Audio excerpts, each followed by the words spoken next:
Hey guys, tonight we're heading somewhere a little muddy, a little smoky, and honestly, more festive than you'd expect.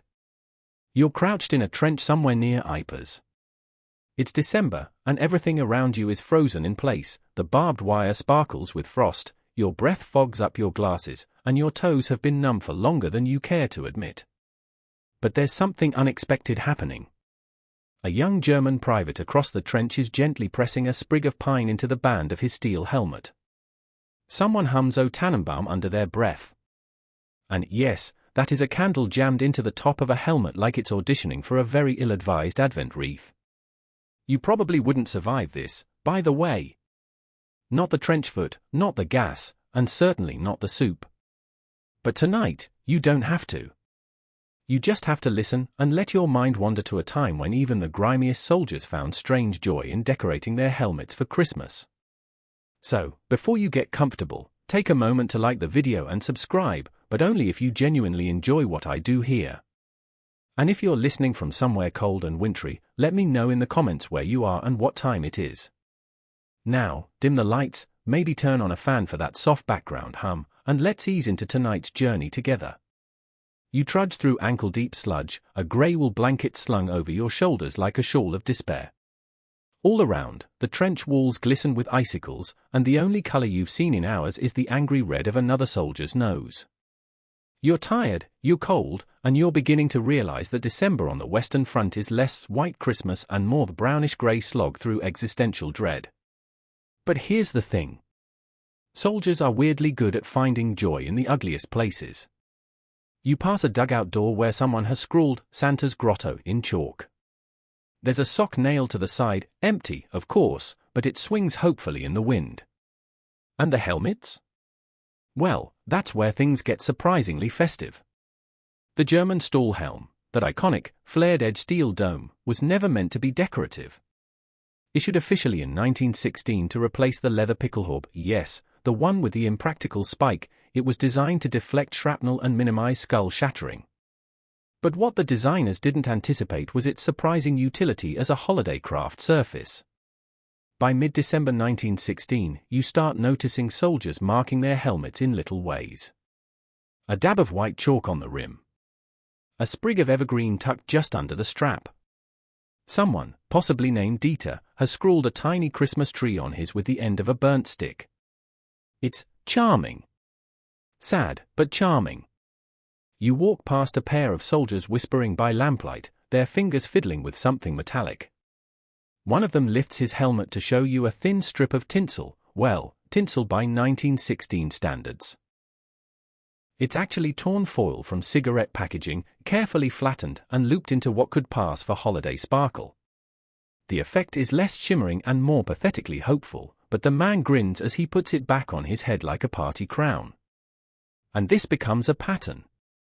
Wherever there's a lull in the shelling, creativity seeps through the cracks. Men carve miniature nativity scenes into wood scraps. They make tiny snowmen and balance them precariously atop bunkers until an artillery tremor sends them tumbling. And then, of course, there's the decorating of the helmets. It becomes a small, defiant tradition, an absurd little rebellion against the mud, the rats, and the general sense of being stuck in the ugliest calendar photo ever printed. One corporal, a wiry man with a moustache too large for his face, has tied a length of red thread around the base of his helmet like a festive headband. He tells you it came from a sewing kit his sister sent him, and no, he doesn't mind that it makes him look like a Christmas pudding. You nod solemnly. Respect. You overhear stories of other trenches where things got even stranger. A rumor circulates that a soldier in the 12th Bavarian Regiment painted his entire helmet white and tried to dye a red cross on it using beet juice. It didn't work, obviously, but the helmet ended up looking faintly peppermint-striped. He was allegedly called Hair Candy Cane for the rest of December. Mainstream historians agree on the general bleakness of the Christmases spent on the front lines, but there are fringe tidbits, quietly passed down in letters and diaries, that show these strange acts of human persistence. One letter home from a German infantryman reads, "Fritz painted holly leaves on his helmet today. He says they ward off trench spirits." I think he's just tired of grey. And honestly, who wouldn't be? You've spent the past 3 weeks surrounded by drab colors, gray sky, gray uniforms, gray bread. The appearance of even one garish decoration feels like a warm slap of hope. Or madness. The line blurs quickly out here. Historians still argue whether helmet decoration was more common on the Eastern or Western front. Some say it was a uniquely Western theatre phenomenon, born out of the long stalemates and relatively static lines. Others claim examples from Galicia and the Carpathians suggest a broader habit among cold, bored men with too much time and not enough art supplies. There's even one disputed report of a Prussian officer knitting a tiny red cap to wear over his helmet to remind himself of his grandmother. The report's authenticity is shaky. But you kind of want it to be true. As the days move toward Christmas, the helmet decorating gets more elaborate. You see one soldier gluing pine needles to his helmet with melted lard. It's revolting and ingenious. Another has wedged a tiny wax angel, probably pilfered from a church, into the back vent of his stall helm. It bobs as he walks, like a tragically festive hood ornament. And despite the mud, the frostbite, and the unrelenting noise of war, something shifts. You notice soldiers smiling a bit more. Not laughing, not really, but that tired, lopsided grin you only get when you see something so stupidly human it cuts through the fog. Like a helmet with a tiny, hand-drawn snowflake taped to the front. Like a steel dome peeking over the trench lip, decked out with a sprig of holly that somehow hasn't wilted. Like someone tying a ribbon, mud-stained but unmistakably pink, around their chin strap and pretending it's festive. Even the rats seem to pause, as if curious about this strange new behavior. And you? You start thinking. Maybe tomorrow you'll draw something on your own helmet. Just a little star. Maybe a crooked tree. You're not much of an artist, but then again, nobody here is. That's not the point. The point is this: in a place designed for destruction, where every object exists to shield, wound, or bury, someone decided to turn a helmet into something beautiful. However briefly. However absurdly. You sit on an overturned ammo crate, your knees up, your back against a splintering trench wall. Somewhere down the line, someone is humming again. It might be Silent Night, or it might just be the sound your brain makes when it's trying not to think too hard. In your hands, your helmet rests upside down, like a steel bowl that's seen better days. It's dented, mud-spattered, and smells faintly of onions. But tonight, it becomes your canvas. You probably never thought of a military-issue stall helm as an art project. Neither did its designers, to be fair. When it replaced the leather pickled in 1916, it was all about function, heavier protection, better deflection, and a less comical silhouette. But no one foresaw just how expressive these iron domes would become when December rolled around and boredom mixed with homesickness. You start slow. Maybe a few chalk lines, scavenged from the supply dugout where someone was marking crates. White is the obvious choice, striking against the grey-green surface, and close enough to snow for your tastes. You draw a star. It comes out a little wonky, but it sticks. Next to you, another soldier, a kid barely old enough to shave, is sketching holly leaves with a stick of charcoal from the last cook fire. His hands are shaking, but he grins anyway. It looks like a squid, he mutters, and you both laugh, the sound surprisingly normal against the winter silence. Everywhere you look, helmets are being gently transformed. Someone dares a full nativity scene in blue chalk. Mary and Joseph look vaguely like frogs, but you applaud the effort. A bolder soldier down the line has started using red paint. Where he found it, you don't know. Probably something lifted from a shuttered farmhouse or leftover from trench signage.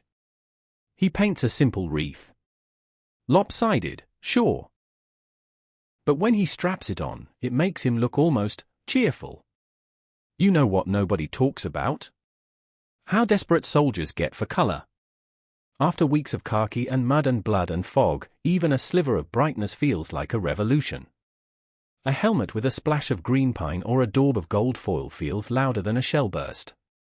There's an argument to be made, and historians still argue it, actually, about whether this kind of helmet decoration ever became formally discouraged by officers. Some regiments were stricter than others, naturally. The Prussians, with their fondness for crisp lines and military etiquette, likely frowned upon it. But the Saxon and Bavarian troops? They had a reputation for bending the rules when it suited them, and for treating Christmas with a certain theatricality. Anecdotes survive in soldier letters and dusty memoirs. One mentions a man who painted an entire reindeer, antlers and all, onto his helmet using a mix of grease and crushed red berries. Another claims to have painted a portrait of his dog on the side, complete with floppy ears and a festive scarf. Was it realistic? Doubtful. Was it sincere? Completely. And then there's the nature approach. When supplies were tight, and they usually were, soldiers got creative with what the landscape offered. Twigs shaped into stars, small pine cones lashed on with twine, even dried berries glued on with wax drips from half-melted candles. One soldier apparently stuck a single red rosebud into the strap of his helmet. He'd found it in a garden near the ruined village of Beaumont-Hamel. He called it his silent rebellion. You don't ask how it stayed fresh. Maybe it didn't. You remember hearing once about a fellow who pressed ferns into the wet paint on his helmet, using them like makeshift stencils. When it dried, the outlines remained, a fossilized forest on a canvas of war. It sounds too poetic to be true, but then again, truth had a strange way of dressing up in these trenches. You run your fingers over the rim of your own helmet. The metal is cold, even through your gloves. You think about what to add next. Maybe a shooting star. Maybe a cross. Maybe just a single red dot, simple, hopeful, and mysterious enough to confuse a century's worth of historians. There's something almost ritualistic about it, isn't there? You, sitting in the dirt, surrounded by whispers and distant shell thumps, drawing on a helmet like you're decorating an Easter egg instead of battle gear. And yet it matters. It's a way of reclaiming just a shred of self. In a world that wants you faceless, this makes you, if only slightly, recognizable. Mine has a tree, says the man across from you. He tilts his head to show it off. It's a pitiful thing, more triangle than pine, but it has ornaments made of peeled labels from a sardine tin. You give him a thumbs up. He grins like a schoolboy showing off his notebook doodles. And here's a fringe tidbit for you, there's a rumor, only ever whispered. That one very enthusiastic soldier painted an entire Santa Claus onto his helmet. Full beard, hat, the works. The catch? He was colorblind. So instead of red and white, old Saint Nick came out green and orange. His commanding officer made him scrub it off with vinegar. Still, everyone remembered the attempt. You think about that guy. About the courage it takes to do something absurd when everyone else is trying to act stoic. It's its own kind of bravery. The trench is quieter now. Dinner, if you can call it that, is over. Something vaguely meaty and beige, served lukewarm and swallowed fast. Now men huddle with their helmets in their laps, adding finishing touches. Someone hums a hymn. Another softly whistles. It's strange to realize how these helmets, built for war, are turning into canvases of peace. Just for a few nights. Just for this week. Eventually, you stand. You slide your helmet back on. It's heavier now, not in weight, but in memory. It carries a tree, a star, maybe a joke. Maybe hope.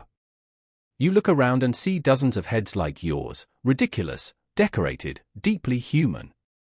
And in that moment, you realize something, it's not just about the art. It's about the act. The shared refusal to let the cold, the death, the grayness swallow everything. You won't keep the decorations forever. They'll fade, get scrubbed off, fall away. But for now, they're here. And in a place built to erase identity, you've created something no one else has. Your own little masterpiece. A steel Christmas card to yourself. Your breath curls into the frozen air as you crouch again by the dugout wall, brushing away a smear of mud with your sleeve.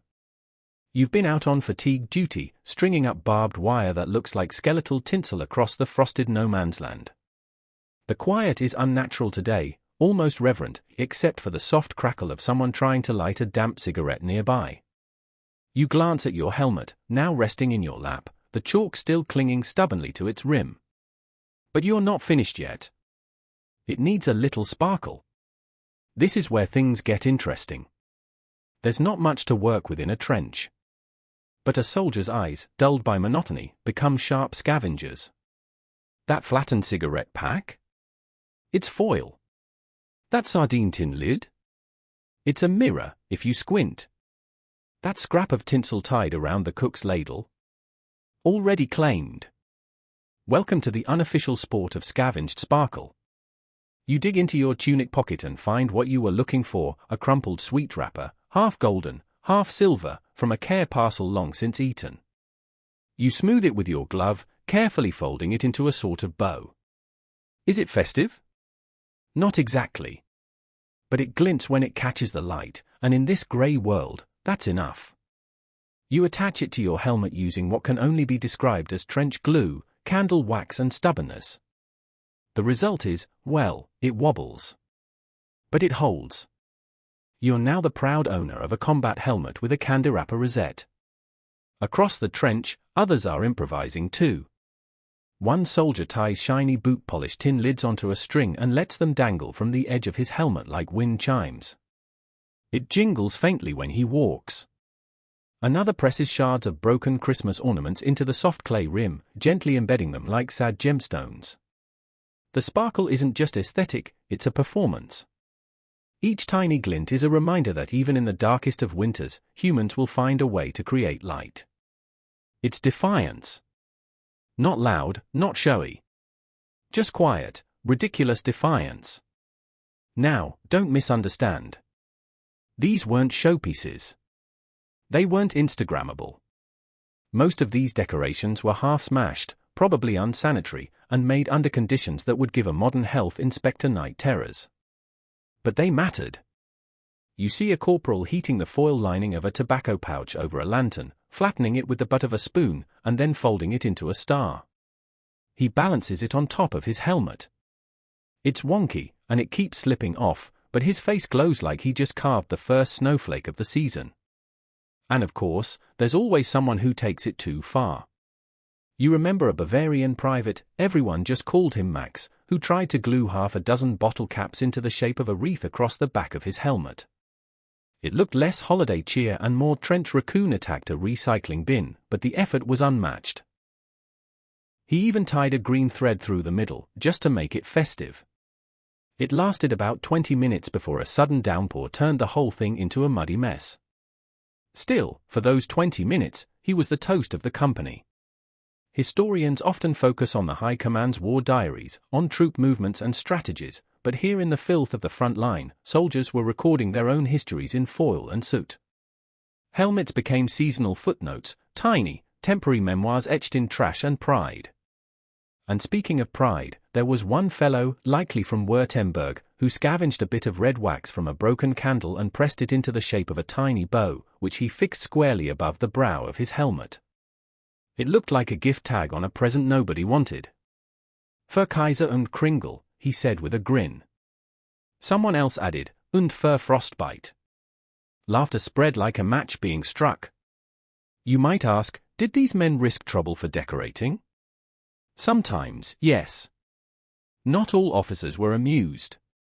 But more often than not, during Christmas week, enforcement of uniform standards grew fuzzy. As long as no one painted their helmets neon yellow or carved anti-regimental slogans, the higher-ups tended to look the other way. Maybe they understood. Maybe they decorated in private, too.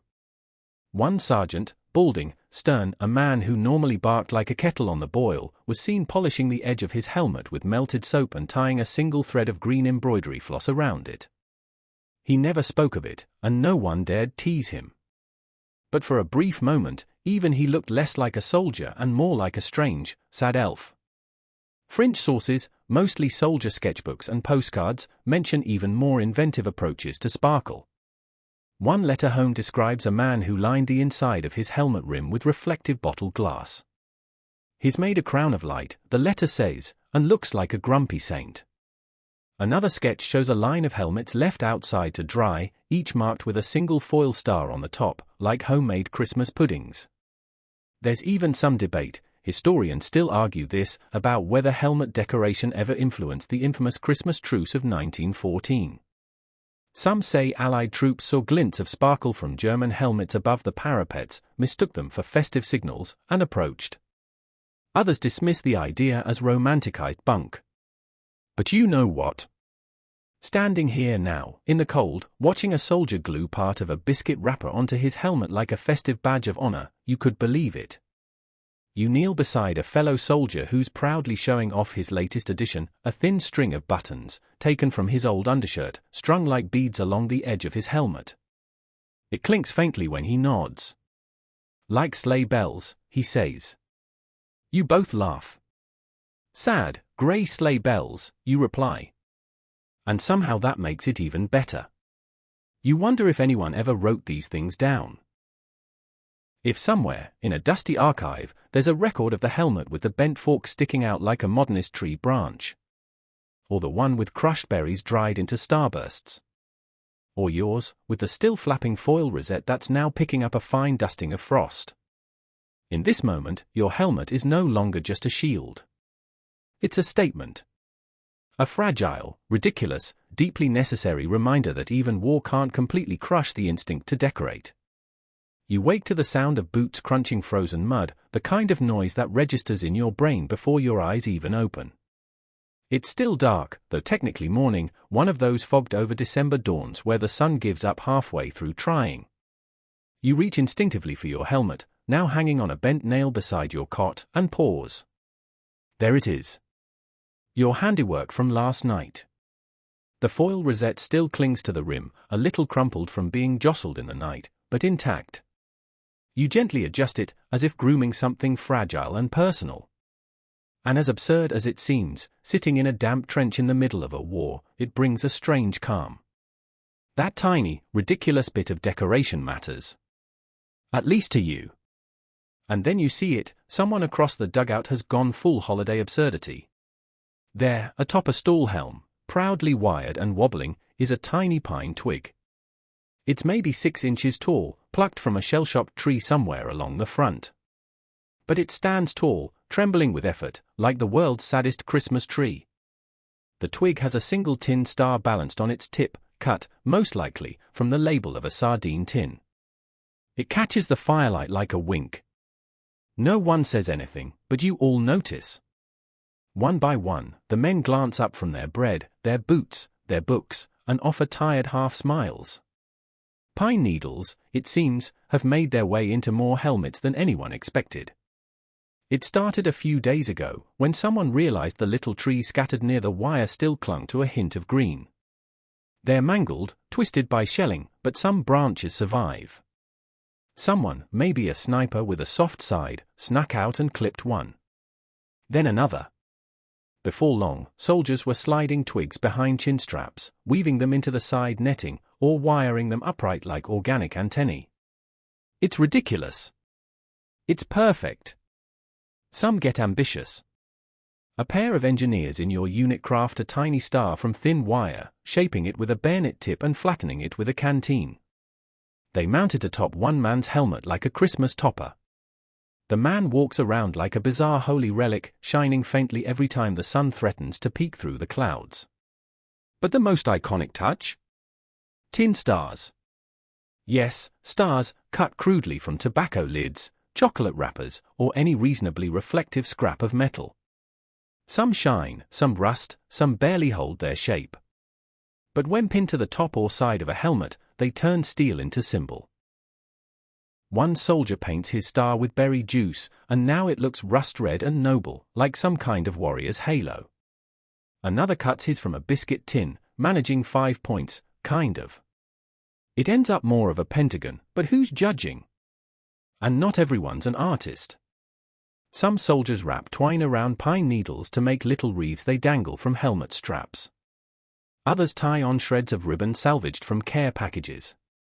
One man wears a helmet draped with a section of white bandage, hand-painted with holly berries using ketchup and wine. It's not medically sound, but it's incredibly festive. You kneel beside a friend who's using a broken razor to shave bark into thin curls, curling them like festive wood shavings. For a nest, he says, and starts arranging them in a circle on top of his helmet. Bird won't come, but still, nice thought. Everywhere you look, helmets are sprouting life. Soldiers transform into walking evergreens, waddling through mud with pine sprigs wobbling like shaky confidence. Some braid grass into crude garlands. A few get ambitious and try to create full tree shapes from wire and tin, though these rarely survive more than a few steps before collapsing under the sheer effort of symbolism. It's hard to overstate how much this means to the men. After weeks of staring at the same canvas of mud and misery, the idea of building anything decorative, especially something with the smell of a forest, feels like building your own holiday. And the scent? That faint smell of pine, crushed and cold, cuts through the usual trench bouquet of wet wool, tobacco, mildew, and regret. It smells like somewhere else. Somewhere cleaner. You find yourself watching a soldier from your company, a quiet fellow from the Black Forest region, gently humming a Christmas carol as he trims his tiny pine twig with a sharpened spoon. He slices the bottom clean, so it sits perfectly in the vent of his helmet. Then he nestles a crushed bullet casing into the tree like a golden bauble. He says nothing, just tips his helmet and smiles. Historians still argue whether this pine decorating fad was widespread or just isolated to a few regiments. Some dismiss it as trench folklore, a romantic tale layered onto grim reality. But diaries tell a different story. Letters home speak lovingly of green helmets marching like trees. One entry reads, "We are ridiculous-looking creatures, decked in pine and old tin stars. I feel more human than I have in weeks." There's even mention of a small competition, an informal contest judged by a grinning sergeant, where the best decorated helmet was awarded half a bar of chocolate and the right to sleep 15 minutes longer. The winner? A helmet crowned with not one but 3 tiny trees, held together with wire, prayer, and probably black market glue. The logic behind these decorations defies military reasoning. These helmets should be solemn. They're literal shields. But that's exactly why they get decorated. In a place where death hovers constantly, the very act of beautifying something utilitarian becomes a statement, "You do not own my mind." You fiddle with your own pine twig now, adjusting its tilt, debating whether to add a little tin star of your own. Maybe tomorrow you'll paint something on the tree. Maybe a candle. Maybe a snowflake. Or maybe nothing at all. The tree alone says enough. You catch sight of yourself in a puddle. A soldier, yes. But also a kind of woodland spirit. Like a tree walked into battle and got tired halfway through. Another soldier passes you, nodding at your helmet. He points to his own, it's got 3 tiny pine cones wired to the sides. "Tree ears," he says. You grin. No further explanation needed. Later that night, just before bed, someone lights a tiny stub of candle and places it next to a helmet tree on a crate. It casts a flickering shadow that dances like a forest spirit on the trench walls. No one talks. You all just sit, breathing, watching. And for that moment, the war fades a little. You wake to the groan of duckboard shifting under weight, someone's making coffee, or something pretending to be coffee, in a battered tin cup over a half-buried flame. Your helmet, now a little pine-needled, rests on a crate beside your boots. You reach for it, brushing your fingers over the still-bent tin star on top. It's become habit now, part of the morning ritual: boots, belt, helmet tree. The air carries that damp metal scent again, mixed with the faintest tinge of candle smoke. Down the trench line, somebody's coughing out a carol, possibly "O Come All Ye Faithful," but it's hard to tell under the rasp. You slide your helmet on, and it smells faintly of spruce and old soup. Somehow, that's comforting. Today, things escalate. The quiet hobby of helmet decorating is turning into something broader. Trench artistry is blooming, in strange, uncoordinated pockets of beauty all around you. It starts with chalk. Not just stars and trees anymore, but full scenes, tiny nativity sketches, stick-figure angels, a reindeer that honestly looks more like a panicked cow. One soldier draws what he swears is the village square from back home. It's crude, drawn on the underside of his helmet brim, but when he shows you, you can almost see it: a sloped roof, a crooked chimney, a bell tower leaning like it's tired. He smiles. It's not much, but it's mine. And that's the thing. These helmets aren't just decorative anymore, they're turning into sketchpads, confessionals, tiny mobile galleries of memory and madness. One man scrapes a message into the paint on his helmet using the edge of a button. It says still knacked in looping, clumsy cursive. Underneath it, a tiny bell. He tells you he used to ring the bell at his church every Christmas Eve, back before everything went sideways. He doesn't say more. He doesn't have to. You walk past a soldier carving holly leaves into the side of his helmet with a broken pencil. Trying to remember how they look, he mutters. The sharp ones, not the round ones. You nod like you know the difference. There's talk of trench art among the older soldiers, an unofficial tradition that had already begun in earlier campaigns. At first, it meant carving bullets into figurines or turning shell casings into vases. But now, here in this cold, soaked December, it's evolved. The helmet has become the canvas of choice, both because it's always with you, and because it's just absurd enough to feel subversive. You pass a sergeant using a nail to etch the outline of a cathedral into the back of his helmet. He's hunched over like a monk illuminating a manuscript. Someone jokes that he'll start charging admission to view it. He grunts, not unkindly. Another fellow, a big guy from Hamburg with hands like coal shovels, has painted a snowy village scene across the top of his helmet in white soap paste. It glistens in the firelight, and when he turns his head, it looks like snow is falling across a curved winter sky. It's strange how this kind of art is tolerated, even encouraged in some corners. Maybe it's because it distracts the men from the endless waiting. Maybe it's because the officers see that morale goes up when helmets turn whimsical. Maybe, just maybe, they like it too. Some claim they've seen officers sketching on their own helmets in private, initials of a sweetheart, a tiny fir tree, the outline of a gift box. One corporal, formerly the grumpiest man in the regiment, is now known to carry a bit of twine and glue. He's started adding thread stars to the helmets of new arrivals. For luck, he grunts. Nobody dares stop him. And then there's color, rare, precious, slightly dangerous color. Most soldiers still rely on mud, chalk, ash, and soap for their palette. But a few have found paints in the ruins, household paints in tins, pigmented oils meant for walls and shutters. They thin them with water, sometimes wine, and paint tiny holly berries, wreaths, candles. One soldier, his name's Elias, paints a robin redbreast on his helmet using a toothbrush and a feather. The beak is a little off-center, but the whole thing looks astonishingly alive. He says he used to watch them on his windowsill every winter, back when birds weren't afraid of the world. Fringe sources from soldiers' journals mention one regiment, possibly the 23rd Reserve, that held a competition for most artistic helmet. First prize was a full bar of soap and an extra potato. The winning helmet? A snowy church scene painted on one side, and a childlike drawing of the soldier's mother on the other.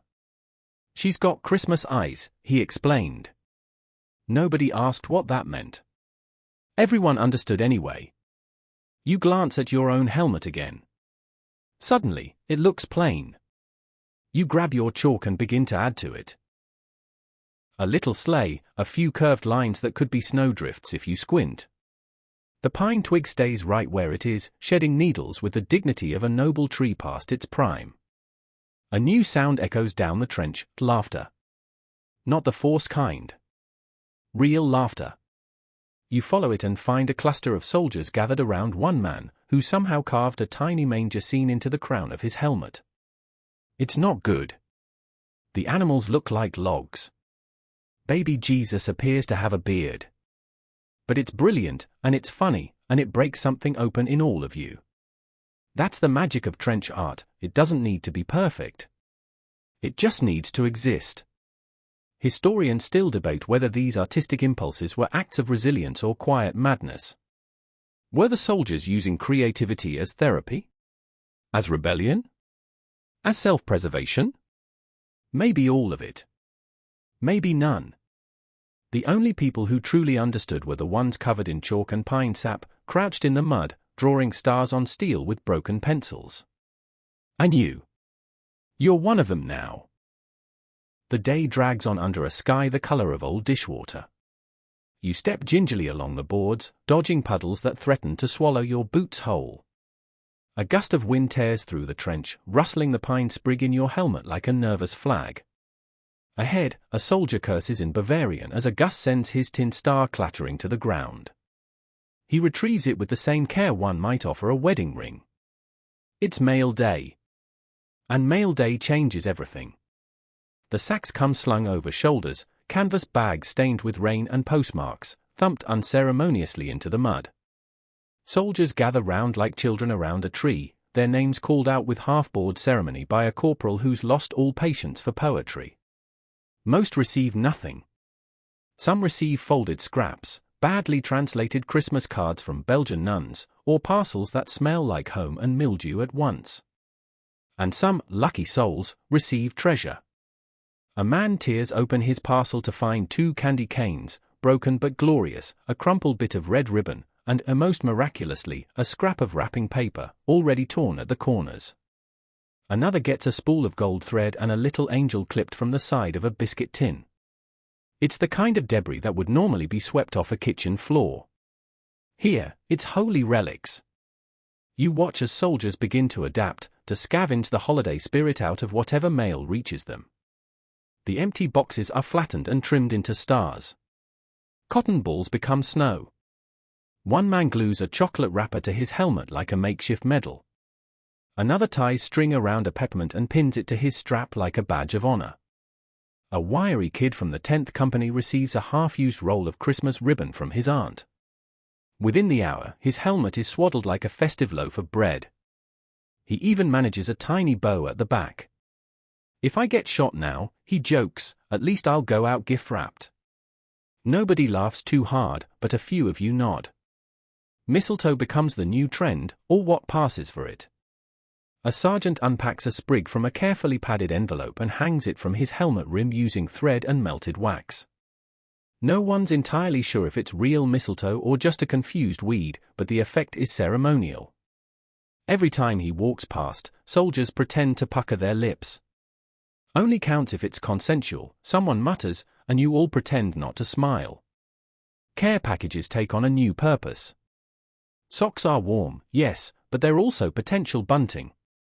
A red one, worn but clean, is hung from a helmet tip like a festive pennant. Another man sews bits of ribbon onto the chin strap, the colors clashing wonderfully with the drab of the uniform. There's a strange etiquette developing around helmet decoration. You don't comment on another man's design unless invited. You don't touch someone else's helmet tree. And if someone's decoration falls off in the mud, you stop what you're doing and help retrieve it, like an unconscious comrade.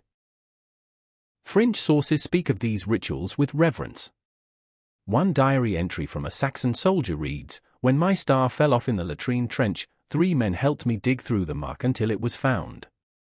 I would not have done so much for my dignity before the war." You receive your own letter that evening. It's from your cousin, written in a hurried scrawl on the back of a theater program. Tucked inside the envelope is a scrap of colored cloth, green velvet, from an old curtain she claims looked Christmassy. You cut it into a tiny tree and glue it to your helmet like a patch. It smells faintly of perfume and fireplace. You don't speak while you work. Others are just as quiet. One soldier opens a box to find a handful of old buttons and a tiny silver bell, clearly plucked from someone's sewing drawer back home. He attaches it to the side of his helmet with string. It jingles when he nods. The trench goes oddly still when it rings. A few of you take things a step further. With scissors borrowed from the medic, you start trimming shapes out of the cardboard packaging. Trees. Stars. One brave soul attempts a reindeer, though it ends up looking like a sad cow in motion. He tapes it to his helmet anyway. You call it a masterpiece. Historians rarely discuss the aesthetic evolution of helmet decor during the holidays. But eyewitness accounts suggest that as Christmas neared, the level of detail rose dramatically. Helmets became not just symbols of cheer, but trophies of creativity. Soldiers would lean in to inspect one another's work like art critics at a battlefield gallery. "This is my brother's handwriting," one man says, pointing to a name scrawled across a green scrap tied around his chin strap.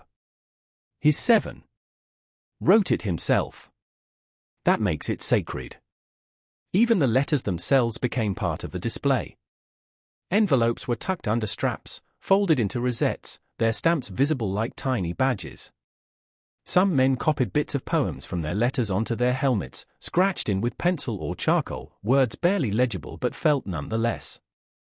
You start to recognize certain helmets by their decorations, not by their owners. That one has the pine cone with red thread. That one, the mistletoe crown. That one with the silver spoon cross wired on top. You spot them in the trench fog and feel a flicker of comfort. In a war that spent months trying to erase individuality, this stubborn insistence on personal, festive identity, feels like the most rebellious thing you can do. Your own helmet is now a storybook.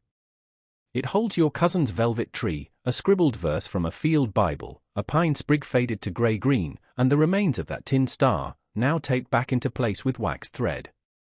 You lean back against the trench wall and feel the weight of it, not just the steel, but the care it carries. A helmet, decorated with memory and hope, with crumbs of home. And for a moment, surrounded by humming, whispering, quietly jingling comrades, you don't feel like a soldier. You feel like someone waiting for Christmas.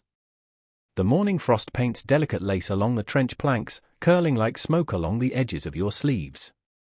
You sit quietly, helmet in your lap, adding a final touch, a stripe of deep green, stolen from what might be paint, or might be something much less paint-like. Either way, it sticks. Either way, it's festive. It shouldn't be surprising that creativity flourishes in strange, desperate ways out here. But what is surprising is just how experimental it becomes. Today's topic? Paint that probably shouldn't be inhaled. Let's talk about it.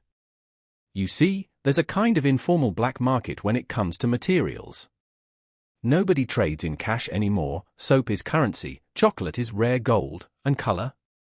Color is priceless. So when someone finds a pot of old barn paint in a collapsed village shed, it's treated like treasure. Whether it's lead-based, expired, or designed for farm tools doesn't matter in the slightest. You watch one soldier stir a paste from blue chalk dust and lamp oil. He daubs it onto the side of his helmet with a brush made from horsehair tied to a twig. It's oily. It stinks. It leaves a bluish shimmer that looks almost like twilight. He names it midnight snow.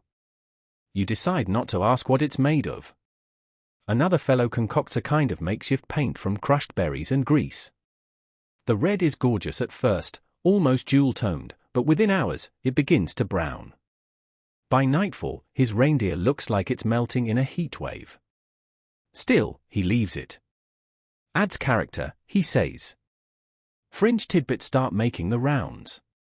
Stories of men who mixed powdered sulfur with old ink, or who thinned shoe polish with broth to paint mustaches on snowmen helmets. There's even talk of someone dissolving chocolate into candle wax for a warm brown tone, but the result was more aromatic than effective. You can still smell it down the trench. There's an unspoken rule forming: you don't ask what someone's using to decorate. You just compliment the result, even if their pine bough looks suspiciously sticky or their snowflakes smell like shoe leather. You try your own hand at chemistry. Digging through your mess kit, you find a stub of graphite pencil and some melted soap. Mixed together, it makes a kind of paste, a soft grey.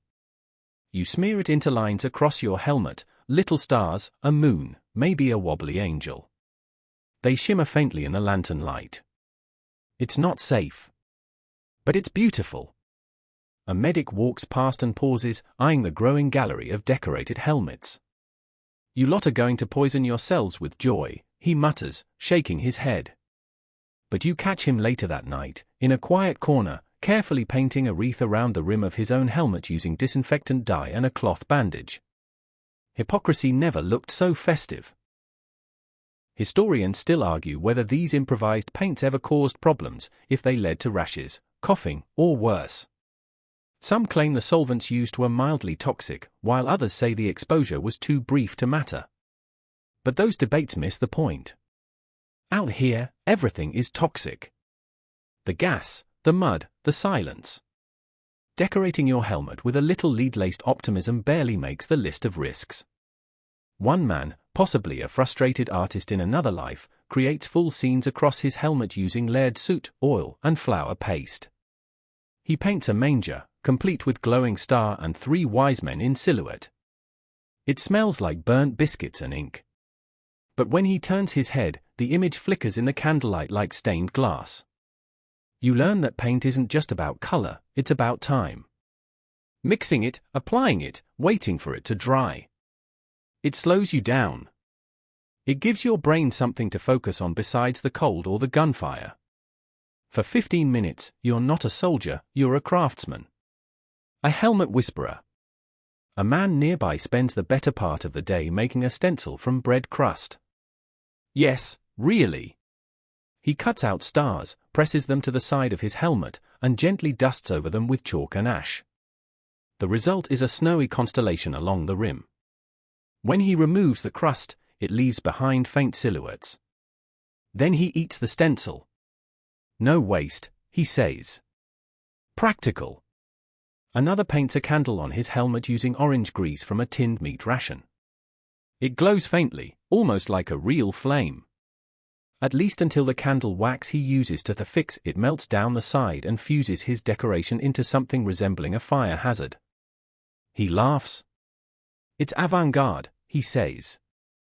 I think. There's a new kind of respect in the trench. Not for rank, or for who's been shot at the most, but for artistry. A man with a carefully shaded snowman gets nods of admiration. A helmet bearing a crooked heart, painted in wine, gets comments like nice lines, and did you use your finger for that? You experiment too. Carefully. You find a dry spot near the trench wall and begin mixing soot with a dab of lard. It's thick. Messy. But usable. You paint a tiny bell onto the crown of your helmet, then outline it with a feather dipped in ash. It's lopsided, but when someone passes and murmurs, "classy," you feel 10 feet tall. There's no prize for the best painted helmet.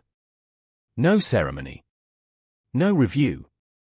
But every man in the trench knows who's got the cleverest touch, the boldest use of limited supplies, the most audacious holiday display. You hear a whispered rumor of someone down the line who tried using gas mask lens polish as a sealant over their decorations. The result was dazzling, but so strong-smelling that they had to leave the helmet outside for a full day. No one else could stand near it. Blinded by beauty, someone said. In a war measured in mud and misery, these tiny triumphs of artistic recklessness matter. Your helmet might not stop a bullet from all angles, but it sure turns heads. And maybe that's enough. As you lie back that night, staring at the faint glow of your chalk stars and soot angels, you breathe in deep.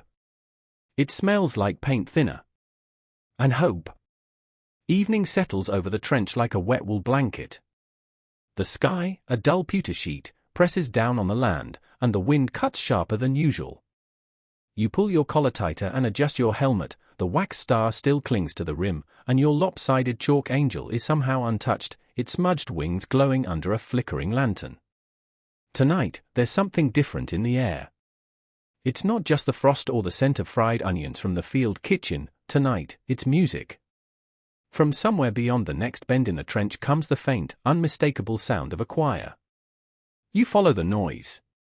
As you turn the corner, you're greeted by a sight more surreal than anything you've seen yet in this war, a group of soldiers, standing side by side in a slushy fire step, helmets decked out in pine needles, foil stars, and bits of dangling string, singing. Softly. In German. Harmonizing. Still nacht, heilig nacht. Silent night. You stand still. No one dares speak. The trench is bathed in candlelight and breath fog. The men's voices rise, tremble, and curl over the duckboards like smoke. And the helmets, oh, the helmets. They're like strange, holy artifacts now. One glitters faintly with broken mirror shards. Another has been painted entirely white with chalk, with a black cross drawn onto the crown. Another has a paper snowflake, flattened from a letter envelope, pinned delicately to the chin strap. When the verse ends, someone sighs, not out of sadness, but from the sheer stillness of it all. Then another voice begins. A new song.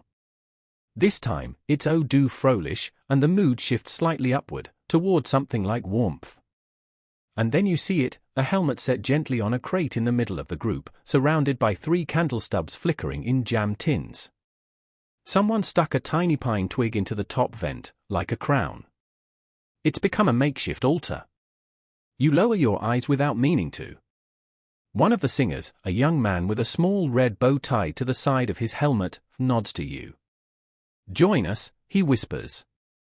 You do. You find yourself humming. Maybe not in tune, but gently, carefully. The man next to you, or older, mustached, his helmet covered in scribbled sheet music, sings with a voice full of memory. He tells you he was a school teacher. You believe him. Historians still argue how widespread these moments were, these quiet pockets of caroling, these accidental choirs. The famous 1914 Christmas truce gets all the ink, but in truth, these musical moments cropped up every December of the war. Some were allowed. Some were discouraged. Most happened in the soft spaces between orders. Anecdotal accounts from 1916 and 1917 speak of full quartets forming in the trenches, with harmonicas and violins borrowed or smuggled in from home. One soldier allegedly whittled a flute out of a wooden tent peg. Another played his comb with a scrap of wax paper.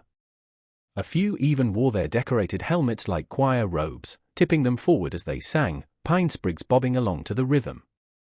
You remember someone earlier in the day threading holly berries onto a string and tying it around the base of their helmet like a garland. Now, in the flickering light, those berries glow like red stars. They're small, probably shriveled, but dazzling nonetheless. Another soldier, inspired by the mood, begins passing around a flask. It's bitter, maybe schnapps, maybe something stranger, but it burns with life. With each pass, the singing grows a little louder, a little warmer. You glance at your neighbor's helmet. He's pinned a prayer card to the side, carefully laminated with wax paper. It flaps gently with every breath he takes. It's from my grandmother, he says. She thinks it protects me. I don't tell her it probably just makes me easier to spot. A joke. A prayer. A shared truth. It all blends together here. Someone sings Es ist ein Rosentsprungen in a deep baritone. The voices swell again. Your helmet feels heavier than before, not in burden, but in presence. Like it's participating. Like it belongs to the music. You close your eyes and let the vibration settle over you, your breath in sync with the man beside you, your feet numb, your fingers twitching gently in time with the tune. And then, a surprise. From a distant trench, just across the fog, comes another sound. Faint. Wavering. In English. The first knoll. There's a pause. The men around you exchange glances. The wind picks up. And then, with a grin and no small amount of gall, someone from your trench begins to harmonize. It's a strange duet, Germans on one side, British on the other, singing across no man's land into the frost. No one shouts. No one fires. Just the sound of voices, layered over the sound of nothing else. You think, this is what Christmas is supposed to be. Not peace on earth, maybe. But peace for 15 minutes. Peace between songs. You later hear that a British soldier shouted across, "Nice hat," to one of your more elaborately decorated comrades. He replied, "You should see my boots," and the two laughed in perfect understanding. One soldier recounts a tale of a Frenchman who sang a minute cratines so beautifully that even the German snipers lowered their scopes. Maybe it's apocryphal. Maybe not. You weren't there. But tonight, you believe it. Back in your corner of the trench, the choir begins to disperse. The candles are burning low. The helmet altar is gently returned to its owner, who nestles it against his pack like it's made of glass. Everyone's too cold to speak much, but the silence now carries something reverent, like church bells at a distance. You settle into sleep, your helmet by your side. Its decorations wobble slightly as you set it down: the chalk angel, the wax star, the lard paint bell, the pine sprig hanging on like a tired soldier. You drift off with carols echoing in your head. The last words you remember? Schlaf in himmlischer Ruhe. Sleep in heavenly peace. The next morning, the frost has grown fangs. Everything you touch bites your fingers. Your coffee is more steam than liquid, and your breath comes out in clouds thick enough to write your name in. You tug your scarf higher, pull your coat tighter, and, as always, check on your helmet. The chalk angel has faded slightly. The wax star has cracked down the middle. The pine sprig? Drooping, browning. You gently brush off the accumulated frost and put it on anyway. Your walking shrine to absurd holiday cheer still stands, if a little soggy. As you trudge past the comms post, something strange catches your eye: a movement above the trench lip. Not fast. Not aggressive. Just movement. A helmet rises. Slowly. Cautiously. Not followed by gunfire. On top of the helmet, a silver star. Glinting just enough to be ridiculous. You're not the only one who sees it. All along the trench, heads turn. There are murmurs. Someone mutters, "He's asking to be shot." But no one fires. And then, from the other side of no man's land, another helmet appears. This one bears a sprig of something red, berries, maybe. It bobs slightly. Then disappears again. You blink. The German trenches were not known for stand-up comedy, but every now and then, the madness gets the better of people. And Christmas week? It does something strange to everyone. A few hours later, it happens again. A helmet pops up, this one decorated with dangling bits of foil, twisted into something that might be a reindeer. It stays there for 5 seconds, then ducks back down like a puppet in a Punch and Judy show. The laughter in the trench spreads like warm tea. Not loud. Not giddy. But real. One soldier bets 5 cigarettes he can get the enemy to laugh. He climbs halfway up the trench wall, holds up his helmet, now covered in pine cones, one of which is wearing a tiny scarf made from red string, and slowly spins it like a carousel. He ducks. A few moments later, a rustling sound, then a cheer goes up. A British helmet reappears, decorated with what appears to be a paper crown. You can't believe it. The great helmet showdown of Christmas is underway. Historians still argue whether these moments, these strange, absurd peaks above the parapets, were widespread or just isolated acts of bravado. Some claim it was merely an extension of the famed 1914 truce. Others argue that by 1916 and 1917, the soldiers were too bitter, too wary. But personal journals hint otherwise. One German account from 1917 describes a man with foil stars tied to his helmet who peeked up to show the enemy his tree, only to receive a thrown chocolate bar in reply. Was it meant as a gift? A projectile? Maybe both. Here, in your trench, it becomes a game. No rules. No goals. Just low-risk mischief and a dash of theatre. You paint a smiley face on the back of your helmet with soot and fat. It's crooked. Creepy. Probably nightmare fuel. But it makes someone spit out their ersatz coffee laughing. Later, you swear you see a similarly goofy grin painted on a British helmet in reply. One fellow ties a spoon to his helmet tip. It clinks as he moves. Another balances an apple, half rotten, half frozen, atop his stall helm like a wobbly crown. He makes it 20 paces before it falls. Applause erupts from 3 directions. There's even a reported incident where a German soldier held up a placard, crudely scrawled, "Nice decorations. Yours too." In reply, a British soldier raised one that said, "Trade tree for tea." That never happens, of course. Nobody's that brave. But for a moment, the idea feels tangible. One man crafts a crude Santa beard from shredded cloth and pins it to his helmet strap. He walks along the trench humming O Tannenbaum, handing out crumbling biscuits like they're stocking stuffers. No one stops him. Not even the officers. They just watch him pass, silent, bemused. You walk beside a fellow whose helmet has sprouted what looks like a tin star on a stick. He nods sagely. Guiding the way, he says. To where, you ask? To the latrine, he deadpans. Even the trench rats seem to pause their nightly tours to admire the new decor. Fringe sources claim there was once a helmet so elaborately decorated that it was mistaken for a Christmas tree and lit with tiny wax drips during a midnight song session. When the wax set, the helmet had to be shaved clean with a bayonet. Still worth it, the owner allegedly said. You add a ribbon to your own helmet today. Red thread, pulled from the hem of your scarf. You tie it into a tiny bow and place it near the base of your pine sprig. Then, without thinking too much, you rise, just slightly, and let the top of your helmet show above the parapet for a moment. Nothing happens. Then, from across the way, a flash of something shiny, another helmet, tilting in a small, solemn bow. You sit back down. And smile. This isn't peace. But it's something. Not a ceasefire. But a flicker of humanity. And your helmet? It isn't just protection anymore.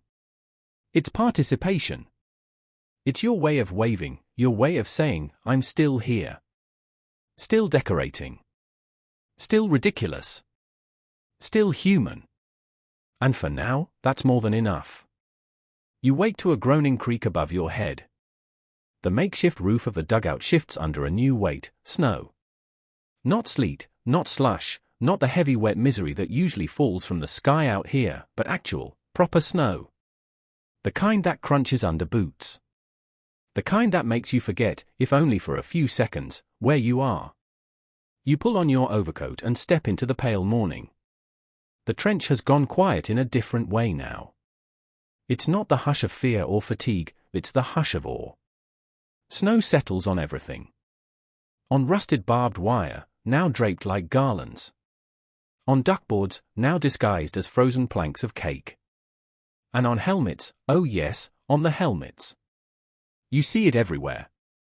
One man has made a snowball crown. Not big, just a ring of compacted snow circling the crown of his tall helm like he's been crowned the trench king of December. Another shapes his helmet's top into a pointed cone using a little wet snow and a lot of patience. He calls it his Yule gnome look. Someone offers to knit him a tiny beard. There's laughter. Real, throat deep, echoing down the trench line. And you? You reach up, brush a fresh dusting of snow off your own helmet, and leave just enough behind to accent the chalk outlines you painted earlier. It looks like a snow globe exploded over your angel and tin star.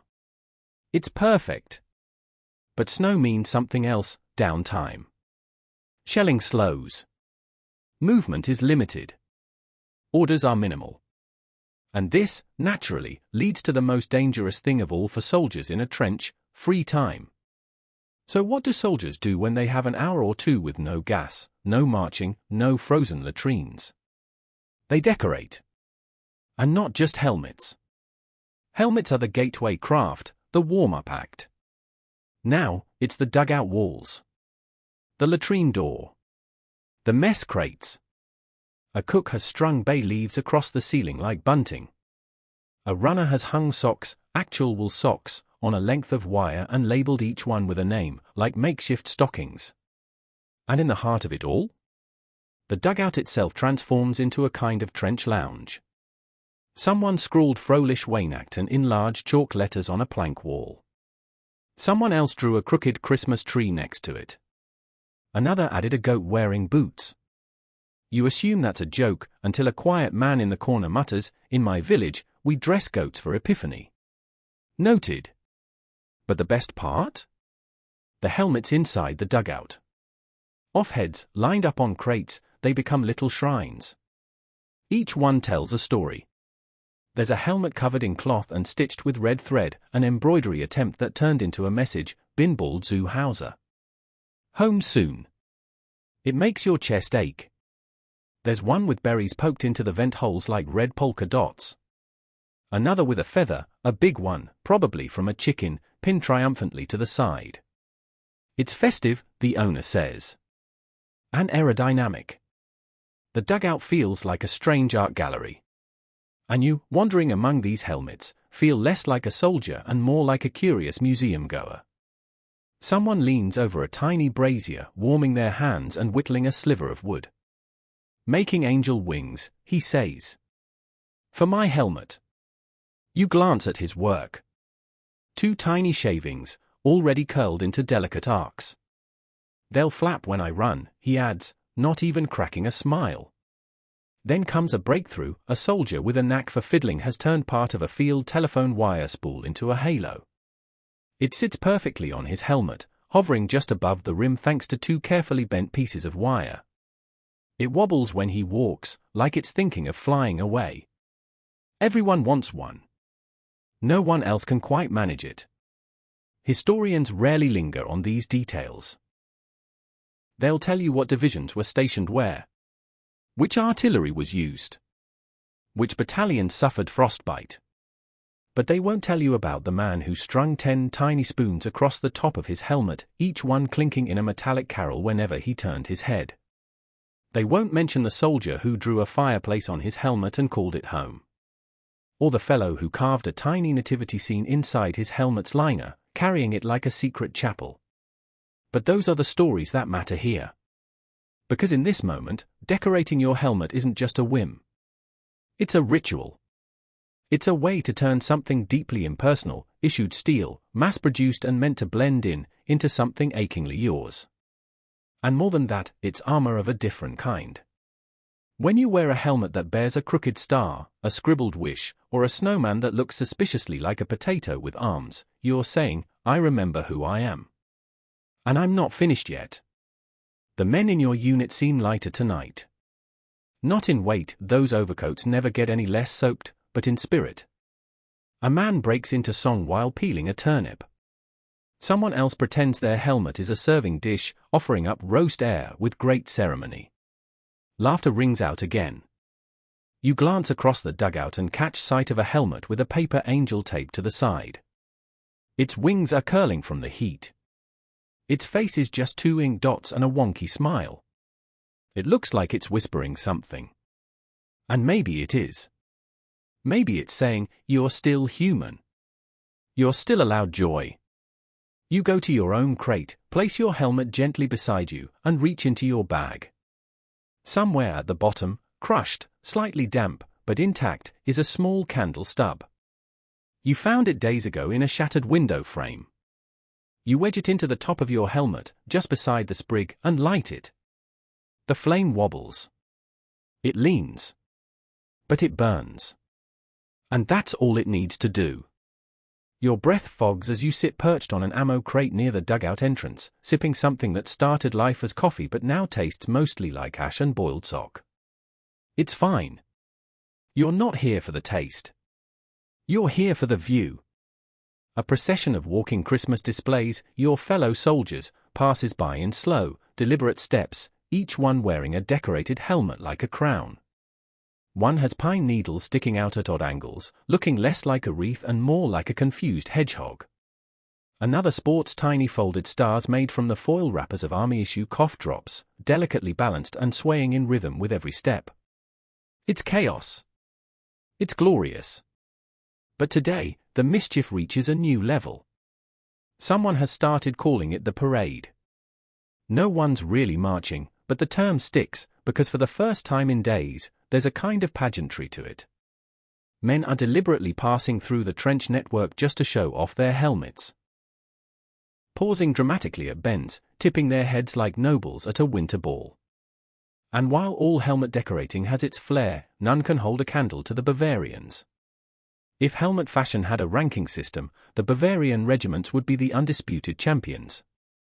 Where the Saxons tend toward precise chalk work, and the Prussians prefer understated pine branches and soap-painted crosses, the Bavarians go full theatre.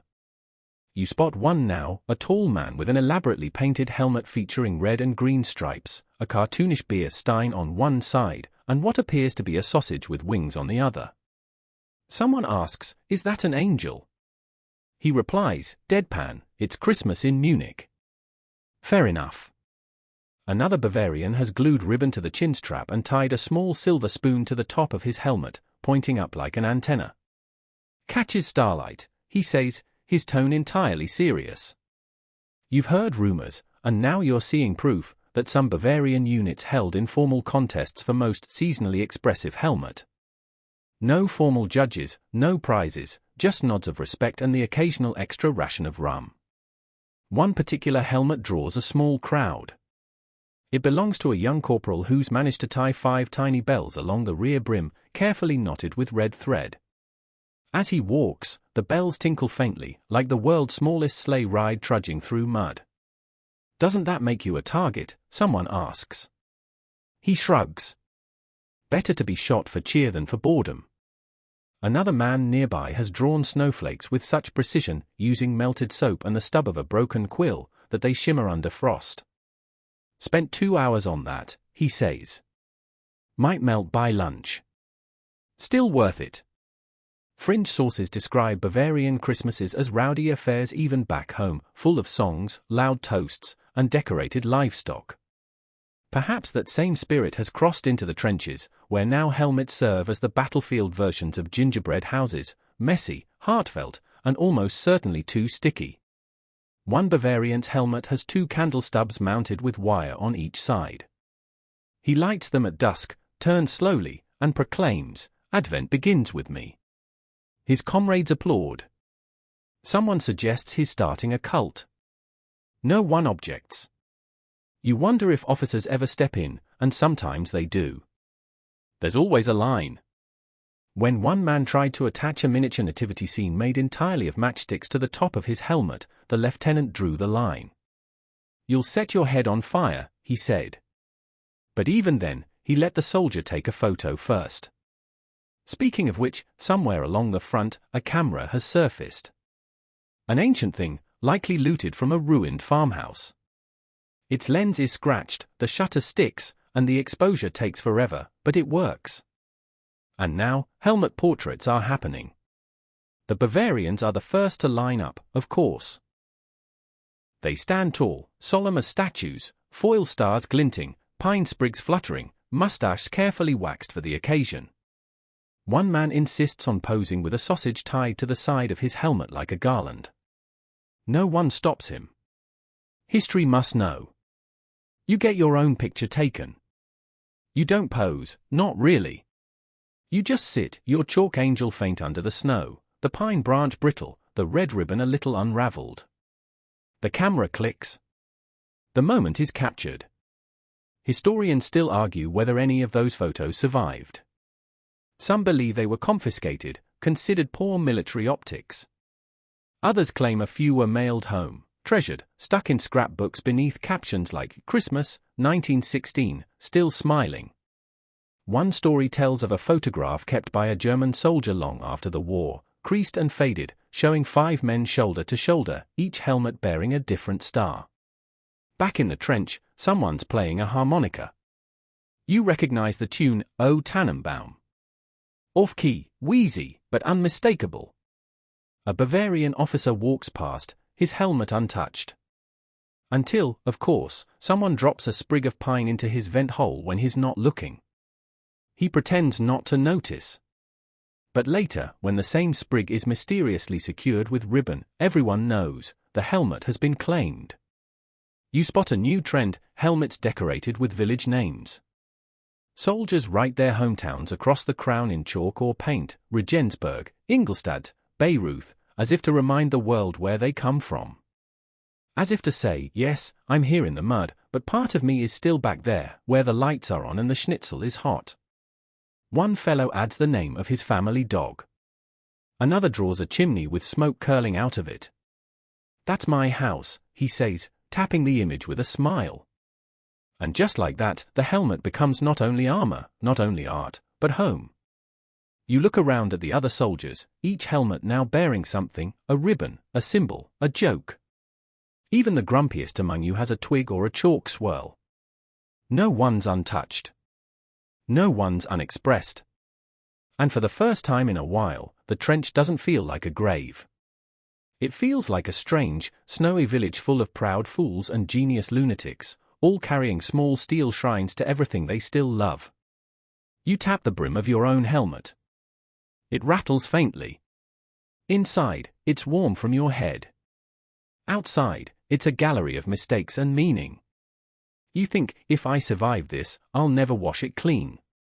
And even if you don't, maybe someone will find it someday and smile.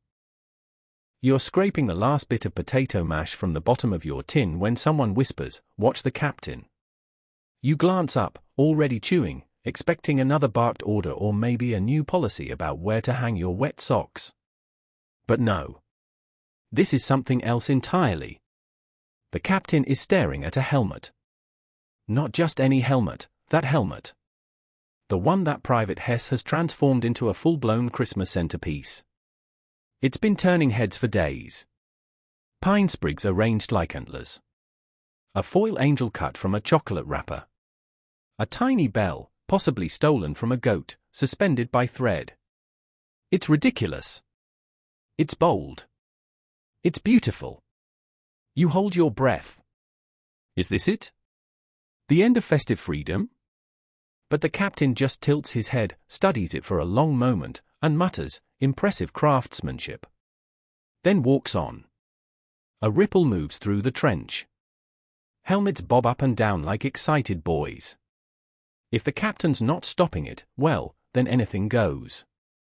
From that moment, something shifts.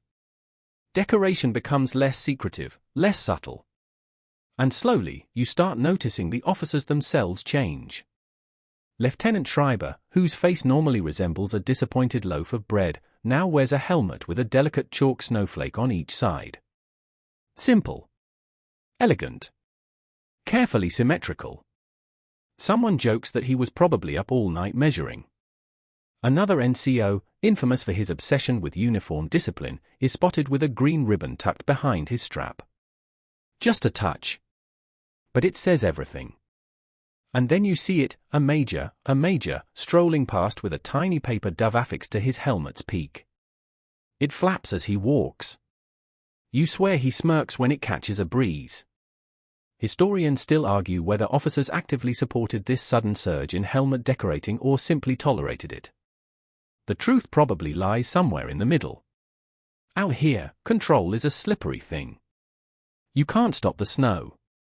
You can't stop the frostbite.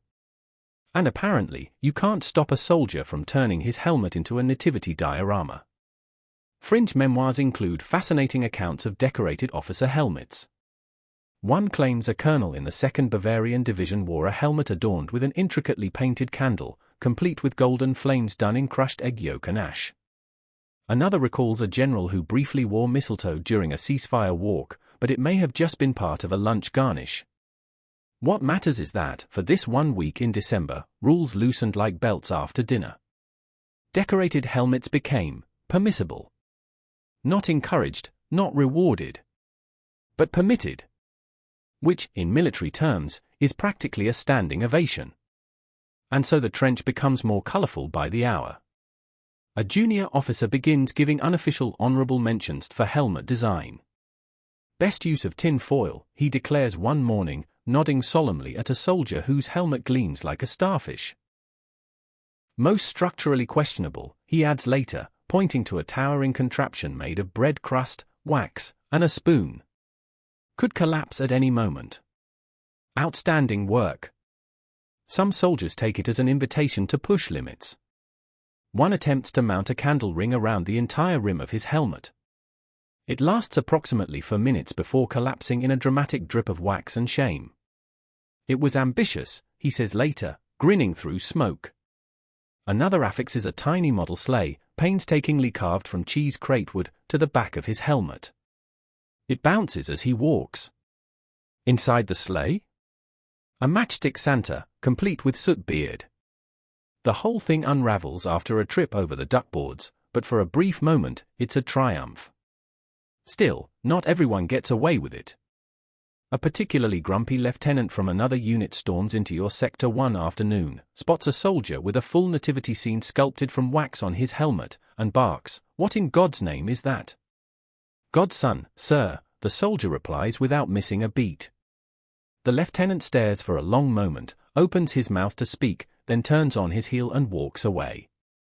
Later that night, the same lieutenant is seen inspecting his own helmet a little too closely under a lantern. Rumor has it he was spotted tracing a snowflake on the side using coal dust and a rag. Nothing confirmed. But still. You begin to notice another phenomenon: officers using helmet decor to send subtle messages. A single green stripe around the base might signal, "Leave me alone." A star tucked behind the strap could mean, "Ask me about home." You're not sure if it's real or imagined, but the system seems to work.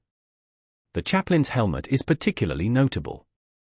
A delicate chalk cross on one side, and on the other, the word Hoffnung, hope. It's simple. Honest. No one dares copy it, but everyone nods when he passes. Your own helmet gets a small addition, a red thread circle around the base. Not flashy, just something. You catch the captain glancing at it later. He doesn't say a word. But you think he approves. There's a theory whispered in your corner of the trench, that the higher-ups secretly like this, because it proves something. That the men are still alive inside. That their minds, their spirits, haven't completely given into the fog. And maybe that's true. Or maybe it's just easier to ignore than to regulate. Either way, you're glad. By the third day of official silence on the matter, helmet decorating has reached full bloom. You see one helmet wrapped in newspaper, actually, with German headlines about the front. It's irony, the owner explains. Also insulation. Another has been fitted with a sprig of fir, dusted with flour to look like snow. Where the flour came from is unclear. Where it should have gone, probably the kitchen.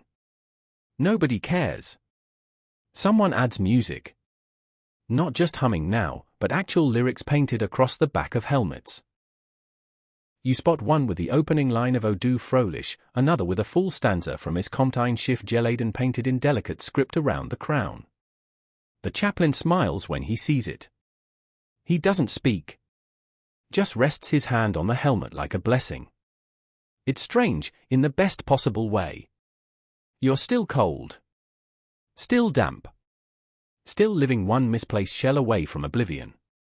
But tonight, as you sit in a circle of softly glowing lanterns, your helmet on your knees, candle stub flickering in its crown, you feel something unfamiliar. Permission. Not just to decorate. But to remember, to laugh, to believe, even briefly, in something better. You glance around the circle. Every helmet tells a story. A joke. A prayer. A name. Even the officers wear theirs with a little more weight now. Not just as protection, but as declaration. And that might be the most human thing you've seen all war. A pale sun filters through the smoke-laced sky as you march down a frozen communication trench, boots creaking against boards turned slick with frost. Your helmet, now proudly bearing a ribbon, a soot-drawn star, and a pine sprig wilted into a dignified slouch, feels heavier than usual. Not physically. Emotionally. Symbolically. Pick a word. It's not just steel anymore.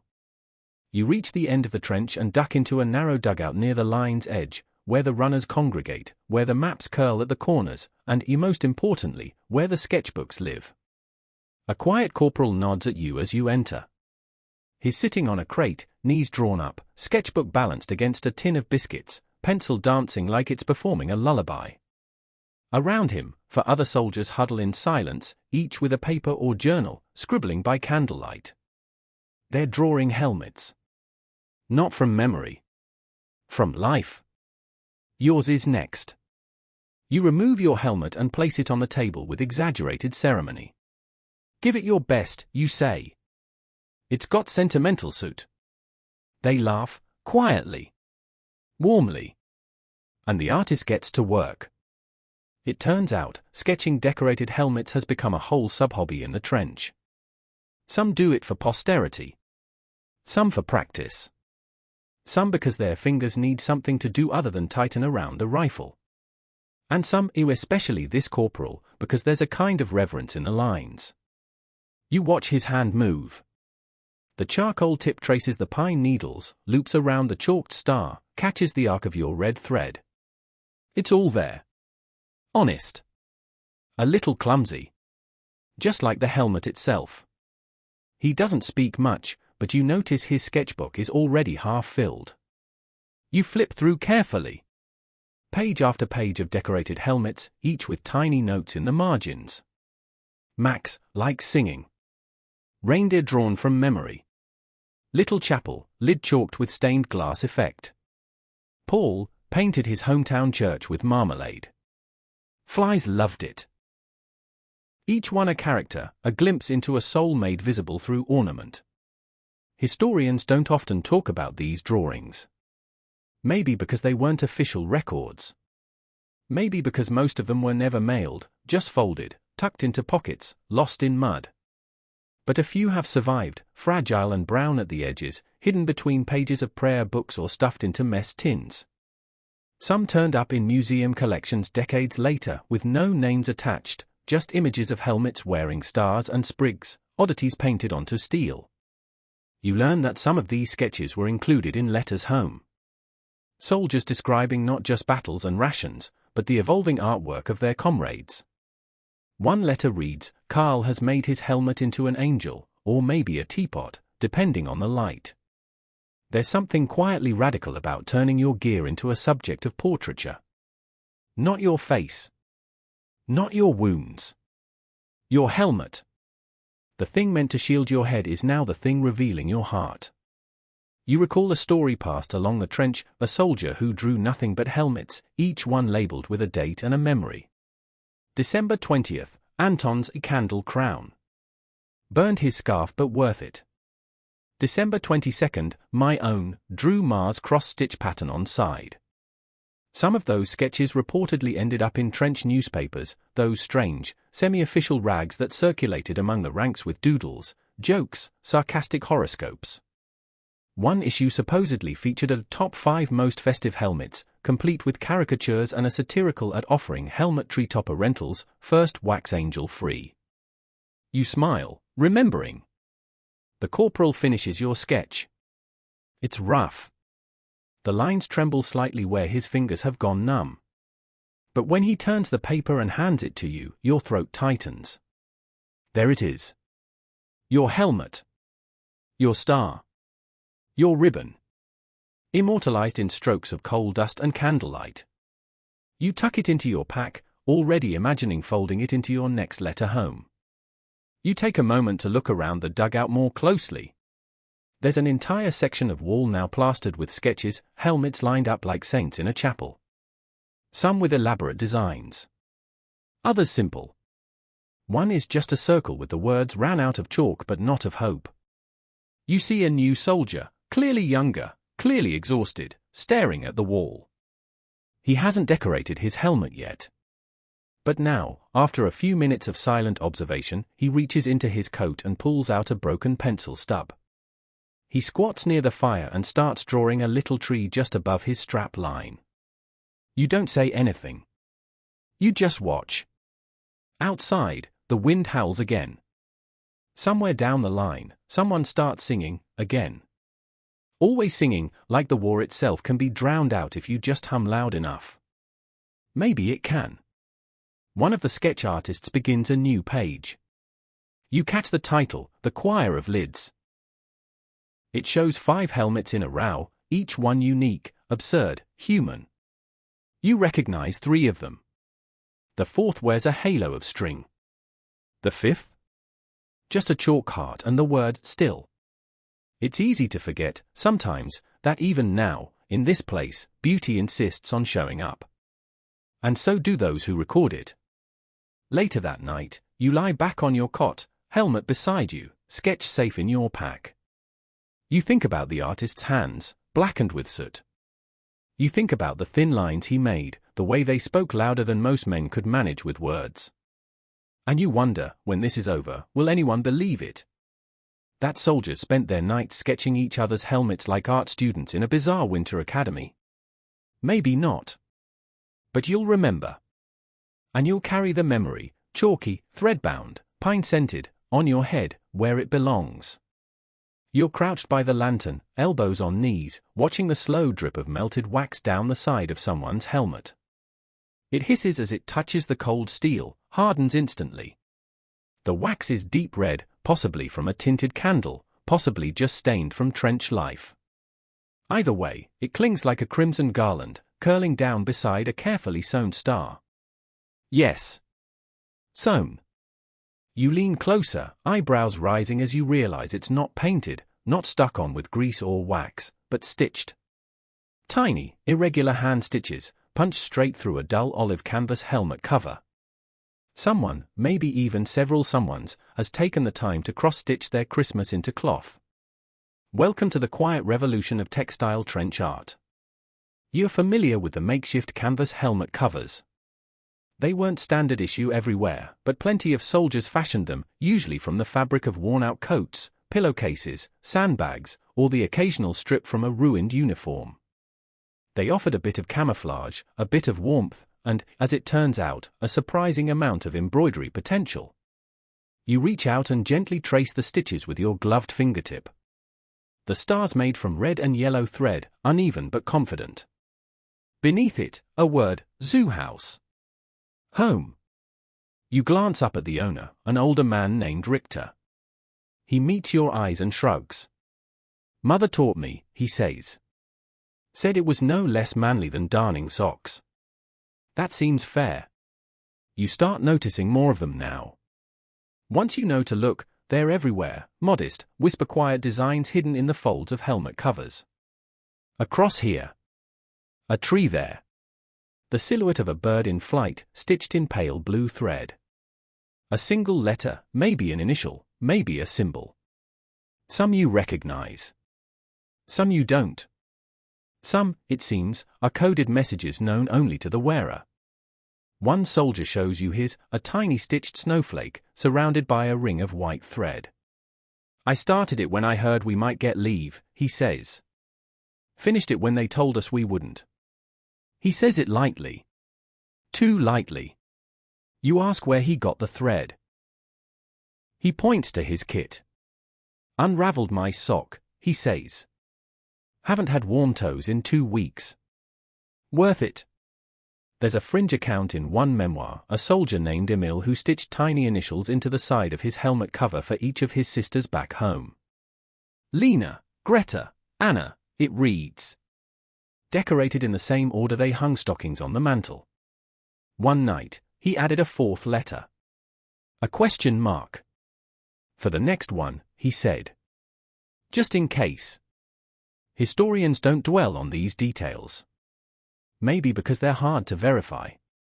Maybe because they seem too small, too fragile to matter. But they mattered here. Some men stitched under lantern light, hunched over with frozen fingers and the concentration of monks.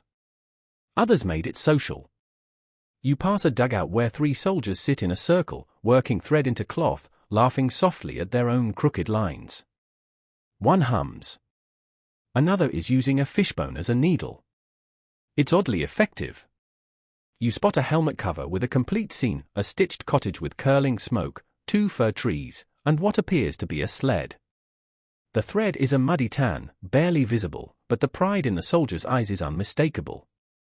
My family's home, he says. Near Augsburg. I remember every brick. You wonder how long it took him to sew that memory into cloth. Someone else has used white thread to stitch falling snow across their helmet cover. Just a few diagonal lines, barely there, barely even visible. But when the light hits them, they catch like whispers of frost. And then there's the childlike ones. A reindeer with lopsided antlers. A heart that looks more like a potato. A stitched candy cane so bent it could double as a shepherd's crook. Each one a treasure. Some use colored thread sent from home. Others trade for scraps, pulling buttons and fabric from old coats, mending kits, or the few remaining stores still circulating through the quartermaster's fingers. You hear about one soldier who sewed an entire nativity scene, Mary, Joseph, a cradle child, using only brown and green thread from a sock and a frayed cuff. His mother was a seamstress. He says she'd be proud. Or mortified. Possibly both. The most ambitious design you see is on a helmet cover belonging to a medic. His cover shows a single red line that starts at the base, loops once around the side, and rises up to form a cross at the crown. It looks like blood. It looks like hope. He calls it wound and healing. You don't ask for more. That night, you try your own hand at stitching. Your thread is blue. Probably from a collar. You pull it through with a bent needle borrowed from the cook. Your fingers fumble. The lines are uneven. But after a few minutes, you have something, a 5-point star, right near your temple. It's tiny. Almost invisible. But it's yours. You wear it the next morning with a strange kind of pride. Another soldier notices. He taps his own helmet. Welcome to the quilting circle, he grins. Later, you sit beside him as he sews a small tree onto his cover. He's using horsehair. It takes forever. You keep him company. Historians may never know just how widespread the sewing tradition was. Maybe it only happened here. Maybe it popped up everywhere. But that's the thing about small gestures, they don't always make the history books. They make this book. This quiet one. This human one. The one stitched from memory and moonlight. And these helmet covers? They're as much diary as design. You realize that night that the thread has done something unexpected. It's not just decoration. It's reinforcement. Of cloth, yes, but also of identity. Of story. Of will. And when you put your helmet back on, you feel it differently. Not just as protection. Not just as protest. But as patchwork proof that you're still here. Still trying.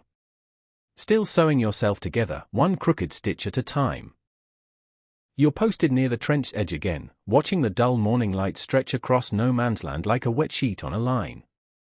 It's quiet, eerily so.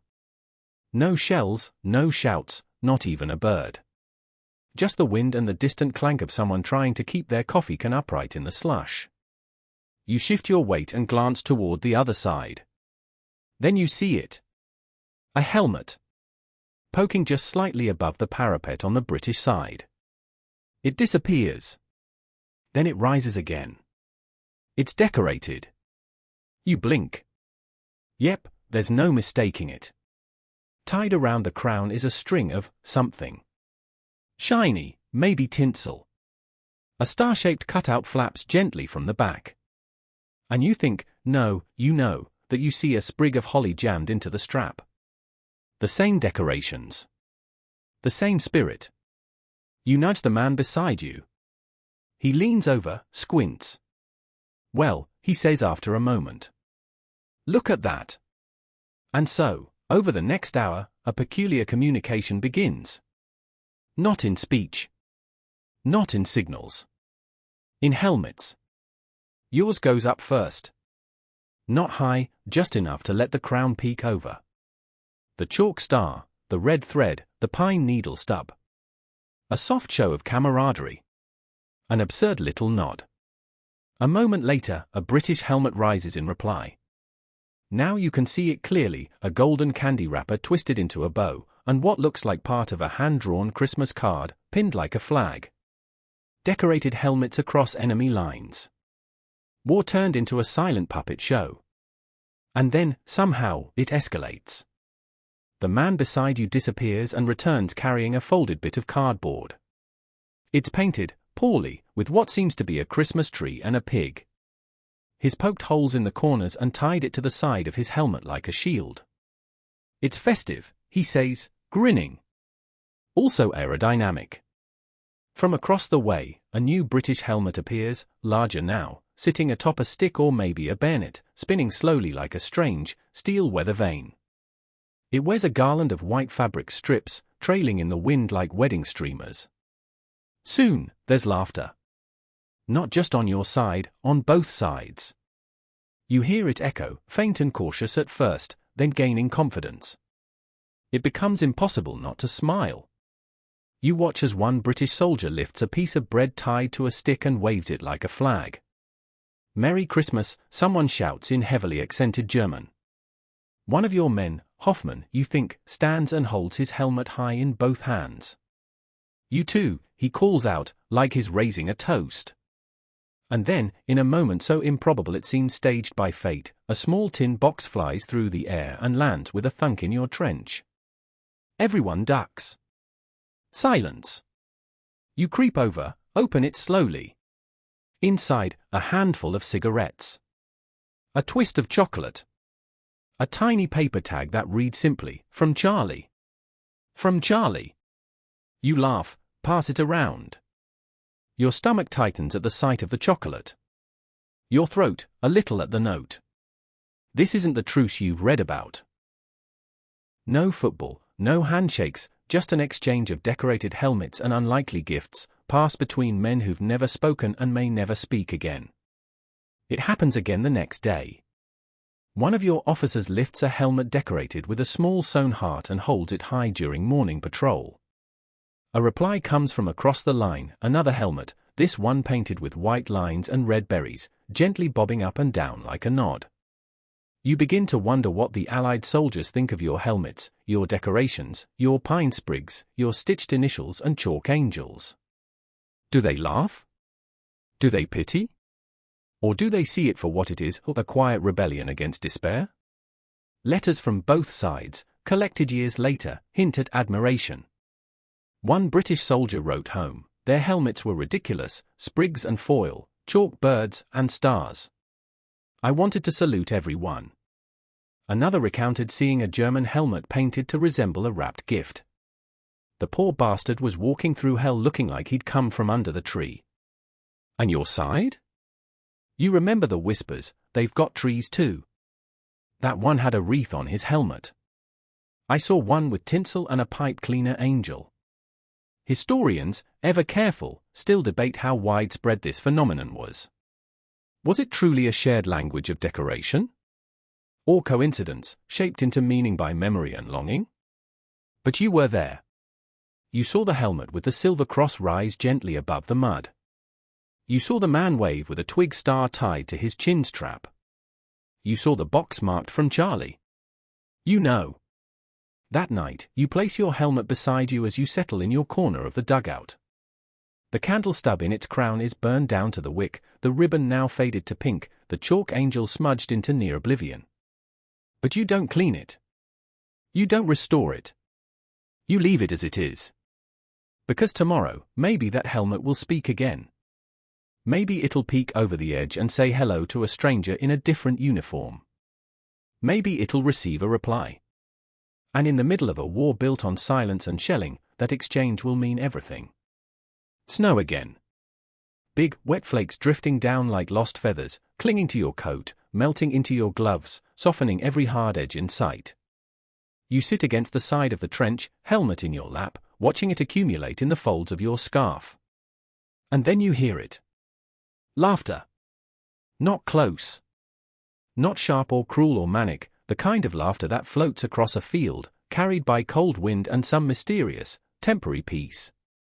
You rise slowly, dust the snow from your legs, and peek over the trench wall. There, just across no man's land, you see two British soldiers, one crouched behind a sandbag, the other holding something aloft. It's hard to see through the haze of snow and distance, but it looks like, oh, the tree? No. A helmet. A German helmet. You blink. It's yours. Not literally, of course. But unmistakably one of your own. The curved flared brim, the dent along the side, the faint remains of a chalk-drawn cross. But now, it's changed. It's wearing garland. A halo of pine. One soldier is very carefully tying a ribbon around the base, his gloved fingers fumbling as he works. The other stands with hands on hips like a proud florist. You realize what you're seeing. They're decorating a German helmet. For Christmas. And not just that. A few feet away, a British helmet sits on a small mound of snow on your side of the line, gently leaning against a chunk of wood like it's reclining. Around it, one of your men, Reinhard, with a homemade mistletoe crown, kneels, adding tiny berries and a single wax-dripped star to the crown. A swap. Someone has swapped helmets across enemy lines. You feel something flutter in your chest. Disbelief? Or maybe just the joy of something so pointlessly beautiful it feels like rebellion. Word spreads. Men shuffle toward the trench edge. Some climb onto crates for a better look. The captain doesn't stop them. He just stands at the back, arms folded, watching. One of your comrades pulls his own helmet off and examines it. Think they'd like mine? He asks. You look, it's been painted with a tiny cottage, stitched with a white thread snowflake, and wrapped in a red scarf fragment. Absolutely, you say. And before anyone can protest, he ties a long piece of twine to it, swings it slowly like a pendulum, and launches it into the air. It arcs. You all duck. It lands with a thump near a sandbag on the British side. Cheers erupt from both trenches. A minute later, a different helmet soars in the opposite direction, this one with a drawn holly branch and the words "better than bullets" scribbled across the top. The great helmet tree swap has officially begun. You don't throw yours yet. Instead, you crouch and add something, a line of stitched thread around the back that reads "Still Here." Then you tuck a tiny drawing, folded twice, into the liner. It's a sketch of your dugout's little tinsel tree. On the back, a note, to whoever finds this, "Merry Christmas," from the other side. You step up onto a crate, hold your helmet in both hands, and launch it. It sails. Lands. The cheers start again. Over the next hour, more helmets exchange hands, tossed, carried, or gently rolled across no man's land like strange steel gifts. Some are returned, now newly adorned. Others are kept, perhaps as keepsakes, perhaps out of admiration, or necessity, or simple awe. The decorations are as wild as ever. One helmet returns with a British biscuit tied to the chin strap. Another bears a drawing of a snowman, done in coal pencil and framed by a ring of holly. Someone manages to thread a candle through the top vent hole so it stands like a chimney. It's never lit, of course. But it doesn't need to be. There's even a documented exchange. A British officer's account preserved in a letter, where a German helmet was returned with a note inside that read, "You blokes decorate better than we do." It's signed simply, Tom. You remember a helmet from earlier in the week, Hess's Grand Foil Angel display. That one went over, too. No one expected it to return. But 3 hours later, it came back, now wearing a gold paper crown and a scribbled drawing of a goose. No explanation. Just a goose. Magnificent. It's easy to say war crushes humanity. And most days, that's true. But here, tonight, between wire and crater, between frostbite and field orders, something gentler takes root. A helmet lands near your trench, lightly, carefully tossed. The man beside you picks it up. Inside, a note, "Nice stitching." Charlie says hello. He stares at it for a long moment. Then tucks it gently under his coat like it's something holy. You wonder if, years from now, these helmets will be found in barns or museums, strange artifacts from a stranger night. Historians will ask, why? Why decorate? Why trade? Why soften a thing made for war? They may never know. But you do. Because tonight, for a few precious hours, those helmets stopped being tools of battle. They became symbols of something else, something quieter. Something ridiculous. Something radiant. They became the ornaments of men who refused to forget how to be kind. You look out again across the field. A British soldier stands there, helmet in hand. He raises it like a toast. You raise yours too. And just like that, the snow starts again, heavy and slow. No one moves. No one speaks. But between you and them, between rifle and rifle, hangs a garland of steel and thread and foil. The kind of peace that doesn't last. But matters anyway. The next day dawns not with the usual mortar crack or shouted orders, but with something you haven't heard in weeks, silence. Heavy, velvety, snow-dampened silence. It's as though the entire battlefield has been placed under a glass dome. Even your boots sound apologetic as you walk. You move slowly along the trench, eyes half-lidded from poor sleep and cold that bites your joints. But something stops you, a sound, quiet and high, not quite song. You follow it. And then you see them, 3 soldiers standing near the communications post, gathered around an old camera mounted on a rickety tripod. It looks like it's been scavenged from a photo studio in a ruined town, and honestly, it shouldn't be working. But somehow, it does. They're taking portraits. Not of people. Of helmets. Lined up on a bench made from a split crate are 5 helmets, each positioned like a noble bust, centered, reverent, softly dusted in snow. You approach cautiously, then lean in. Each helmet is decorated to the nines. One is painted in full nativity regalia, Mary, Joseph, a blob that must be baby Jesus, all done in red chalk and boot polish. Another is wrapped in thread, stitched with words in 3 different hands. Frolish, one reads. Silence, says another. And a third, near the brim, keep warm. The camera clicks again. The soldier behind it, a short man with glasses and coal-stained fingers, nods and gestures for the next helmet. Someone lifts it onto the bench with care, as if placing down a child. It's dented, scratched, but bears a perfect foil star on top, still gleaming despite the grime. You offer your own. The man accepts it silently, studies it in the light. Then he smiles. You stitched this, he asks, voice rasping. You nod. He photographs it twice, once from the front, once tilted to catch the star, the chalk heart, the fraying red thread. Then he hands it back, as if returning a medal. You want to ask what he's going to do with the pictures. He answers before you speak. Mailing them home. To my brother. Proof that we're still human. You don't have the heart to ask whether his brother is still alive. Around you, more men begin to queue, helmets tucked under arms, expression somewhere between solemn and proud. A few are adding last-minute touches, wiping dirt from paint, adjusting pine sprigs, tucking tiny messages inside. Someone pulls you aside. Get this, he whispers. A French trench near Verdun? They've got a chaplain painting portraits of helmet trees. You blink. Like, entire tree made of helmets. He nods. 12 helmets. One on top of the other. Stars and all. Fringe tidbit? Possibly. But the idea spreads like heat in your veins. And it isn't just here.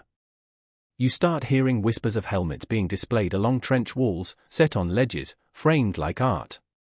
Some units have started unofficial galleries, spaces cleared in dugouts where soldiers come and go, placing their helmets on crates, drawing on the wood beneath them, dates, names, quotes. A kind of curated madness. You visit one such gallery later in the day. It's dimly lit by a single lantern, its flame protected by an overturned wine bottle. 10 helmets sit in a line along the back shelf. Each is numbered in chalk.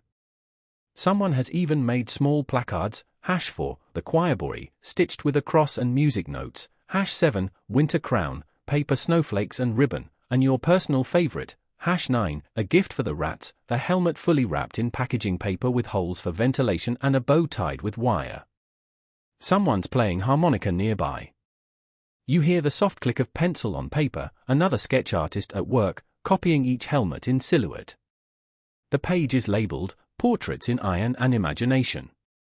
It's strange how comfortable it feels, this act of exhibition. In a world that chews up everything personal, the decorated helmet becomes a statement, I was here. I was more than a uniform. I decorated my war. You remember reading once that soldiers in earlier wars carved their names into bullets, scratched poetry onto belt buckles, drew flowers on canteens. But there's something different about this. Helmets are protection, yes, but now they're personality. Story. Even, dare you say, resistance. You see one helmet near the entrance, placed alone on a crate. It bears no decoration, just a single fingerprint pressed into dried soap on the crown. Underneath is a note, "He never got to finish." No one touches it. You step back out into the trench, helmet under your arm. You tilt it and see the snow pooling in the stitched line. You shake it out gently and put it back on. A camera flashes again behind you. You feel something close to pride. That night, the sky clears just enough for the moon to make an appearance. The frost sparkles on the duckboards, and the air smells faintly of pine and tobacco. You sit near the dugout wall, sketchbook in your lap, trying to draw your own helmet from memory. You aren't good at it. Your lines are crooked. Your star looks like a squashed spider.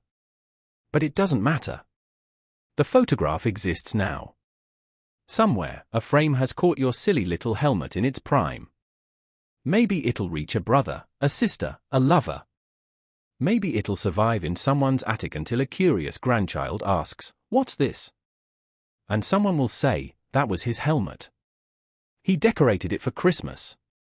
And maybe that'll be enough to keep you alive in some small way. Not as a name on a plaque, but as a story. A soft, absurd, beautiful story. You've made it through another night. Not that you slept well, too much coughing in the dugout, too much wind whistling through holes in the timber roof, but you're still here. You roll over stiffly, reach for your helmet, and feel a rush of gratitude as your fingers close around it. The familiar weight, the fraying thread, the scent of pine and wax, it all feels grounding. You set it in your lap and start brushing it off gently. The chalk drawings have faded a bit more, the stitched star is pulling loose at one corner, but it's still yours. Still intact. Still telling your story. And now it seems, the outside world has started telling those stories too. You pass the mail station mid-morning and see a small stack of postcards scattered across a crate. You pick one up, surprised by what's printed on the front. It's a helmet. Not just any helmet, a decorated German helmet. There's a wax star on the top, pine needles twined through the strap, and what appears to be a faint, painted dove across the side. A soldier nearby smirks. They've started printing them. You blink. Printing what? Photos of the helmets. For the Heimat front, he says, tapping the card. They call them Festtagsgruß von der Front. Holiday greetings from the front. You turn the card over. Sure enough, there's a printed caption in looping script, "Stillness, Steel, and the Spirit of Christmas. Western Front, December 1916. You don't know whether to laugh or frown. Another card shows a lineup of soldiers grinning under festooned helmets, stars, painted snowflakes, even a garland draped from one to another like a bridge. You recognize one of them. Schmidt, from your unit. He had drawn mistletoe over his left ear and made kissing noises at every officer for a full day. And now his mail. This one's in Stuttgart already, someone says, waving another card. My aunt wrote me. She saw it in a shop. You stare down at the helmet on your postcard, the careful decorations, the caption, the polished tone. It's real. But it's sanitized.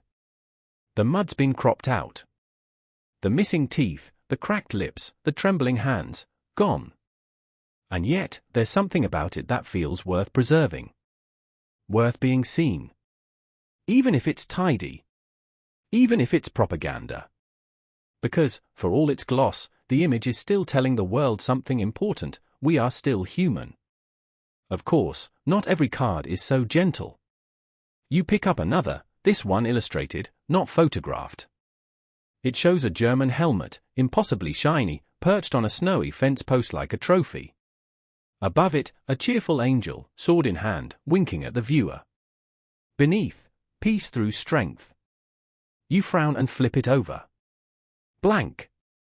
Someone behind you mutters, they can't just let us have Christmas, can they? Fringe sources from the time speak of both pride and discomfort among the soldiers. Some were flattered to have their decorated helmets shown off, their strange creations immortalized in print. Others bristled at the idea that their honest, handmade gestures were being packaged and sold like ornaments in a store. One entry in a surviving journal reads, "They sent my angel helmet to Berlin. Ma says she saw it on a kiosk. She cried. I laughed." Don't know which of us had the right idea. A few soldiers start mailing their own postcards. Not the official ones, but handmade versions. Sketches of their helmet trees, reindeer, stars, and strange stitched creatures they invented in boredom. One man draws an entire Christmas Eve trench scene, complete with labeled helmets, Wilhelm, peppermint pinwheel, Fritz, painted church, Otto, holly bush explosion, failed. He sends it home with the note, "These are my brothers. Don't believe the newspaper photos. We are messy and marvelous." You keep a few of the postcards. The real ones, and the odd ones too. One shows a helmet with a single white rose stuck into its vent.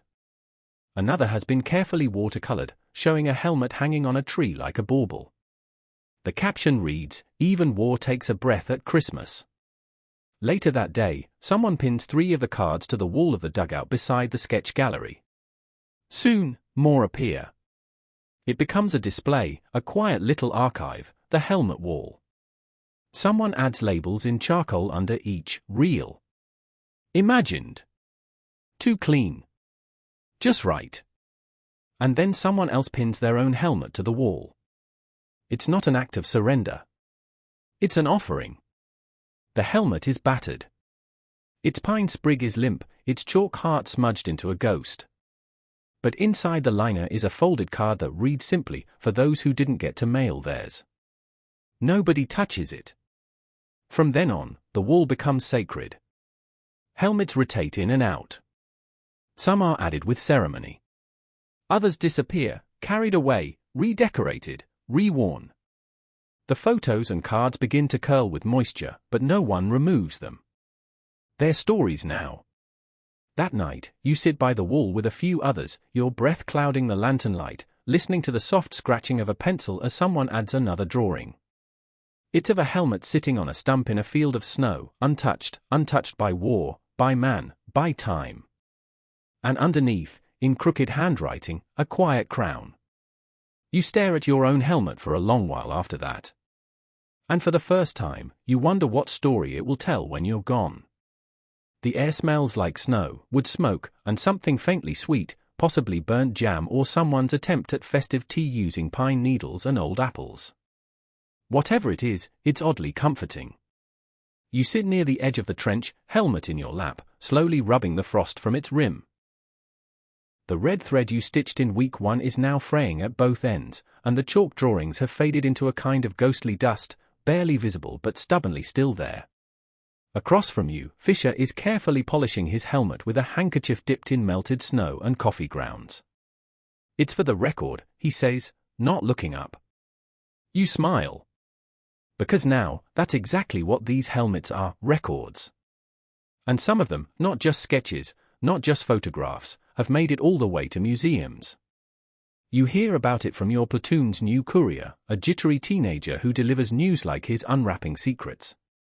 He tells you that someone from the press office visited a unit further east, collected 6 decorated helmets, and shipped them back to Berlin. They're going on display, he says breathlessly. An exhibit. Art of the front. That's what they're calling it. You raise an eyebrow. Really? He nods. They say one had a full-stitched nativity. Another with a working candle loop. And a third had actual tinsel. Real tinsel.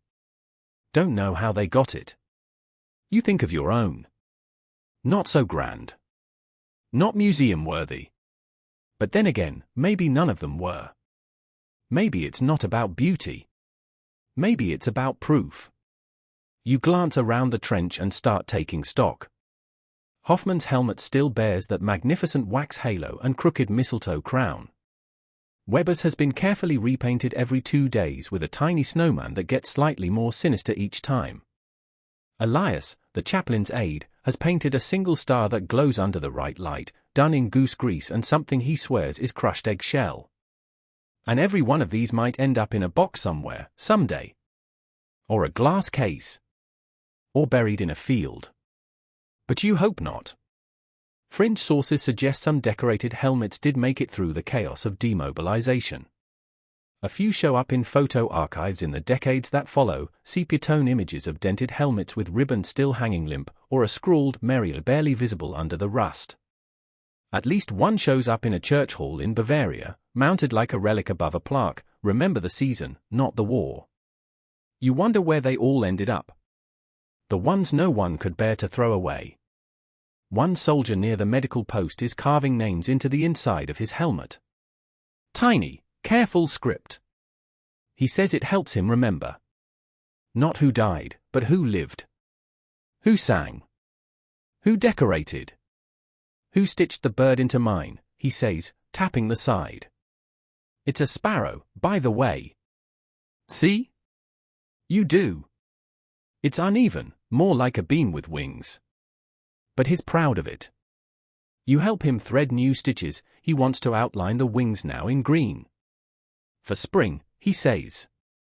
Another soldier, quiet most days, has begun writing a list. A long one.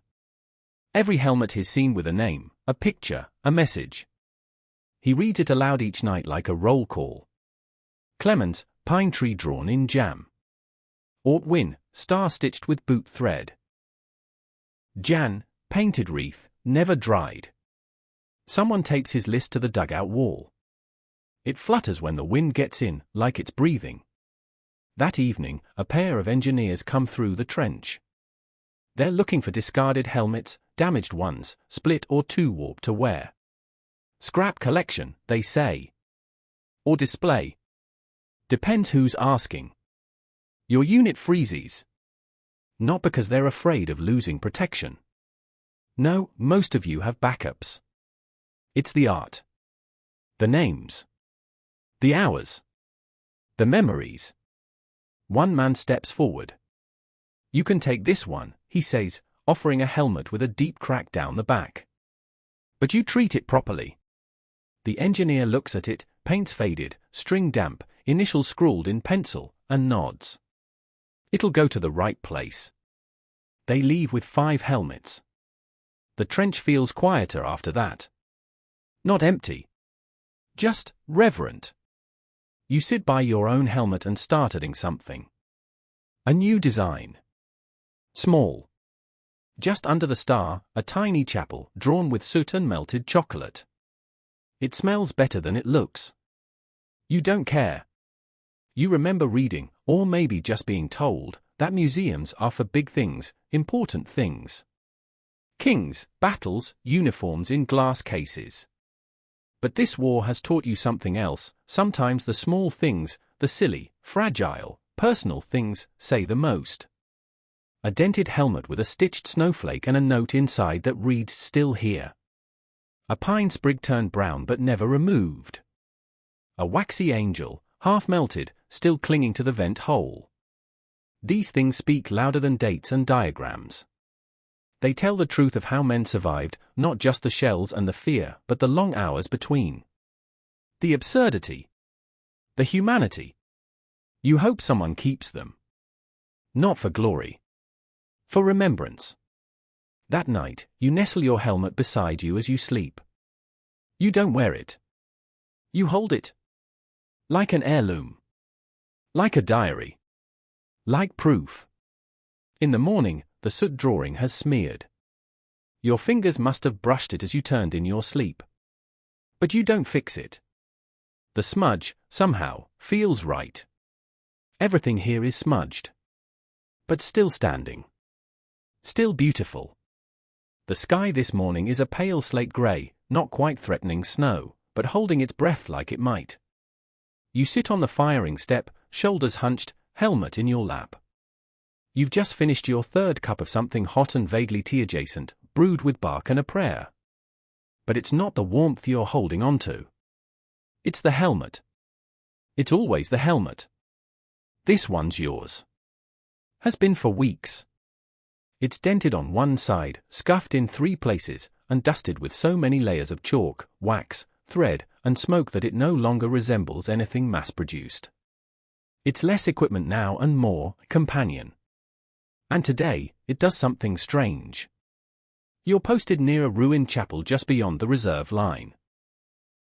What used to be a stone building now reduced to crumbling walls, a single standing arch, and a floor dusted in ash and pine needles. A few soldiers are inside, poking around, stacking bricks for warmth, chasing off the wind with quiet humming and a shared tin of something sweet. Someone's placed a pine branch in one of the old altar's crevices. Someone else finds a shard of stained glass and leans it against a pile of books. And someone, probably without asking, has begun arranging helmets. You blink. There, resting carefully atop what used to be the chapel's lectern, is a steel helmet. Decorated, of course. A crown of mistletoe. A chalk star. A cross sewn in white thread. And it's not just displayed. It's standing in for a tree topper. A German helmet. Used as the star atop a makeshift Christmas tree, if you could call a broken stack of firewood and broom handles lashed together a tree. No one laughs. No one mocks it. They all just stand around in the blue morning light, watching the snow collect on the brim like frosting on a holy relic. You realize the helmet, your helmet, if not in ownership, then in spirit, has become something else entirely. Not armor. Not protest. Not even art. It's become a symbol.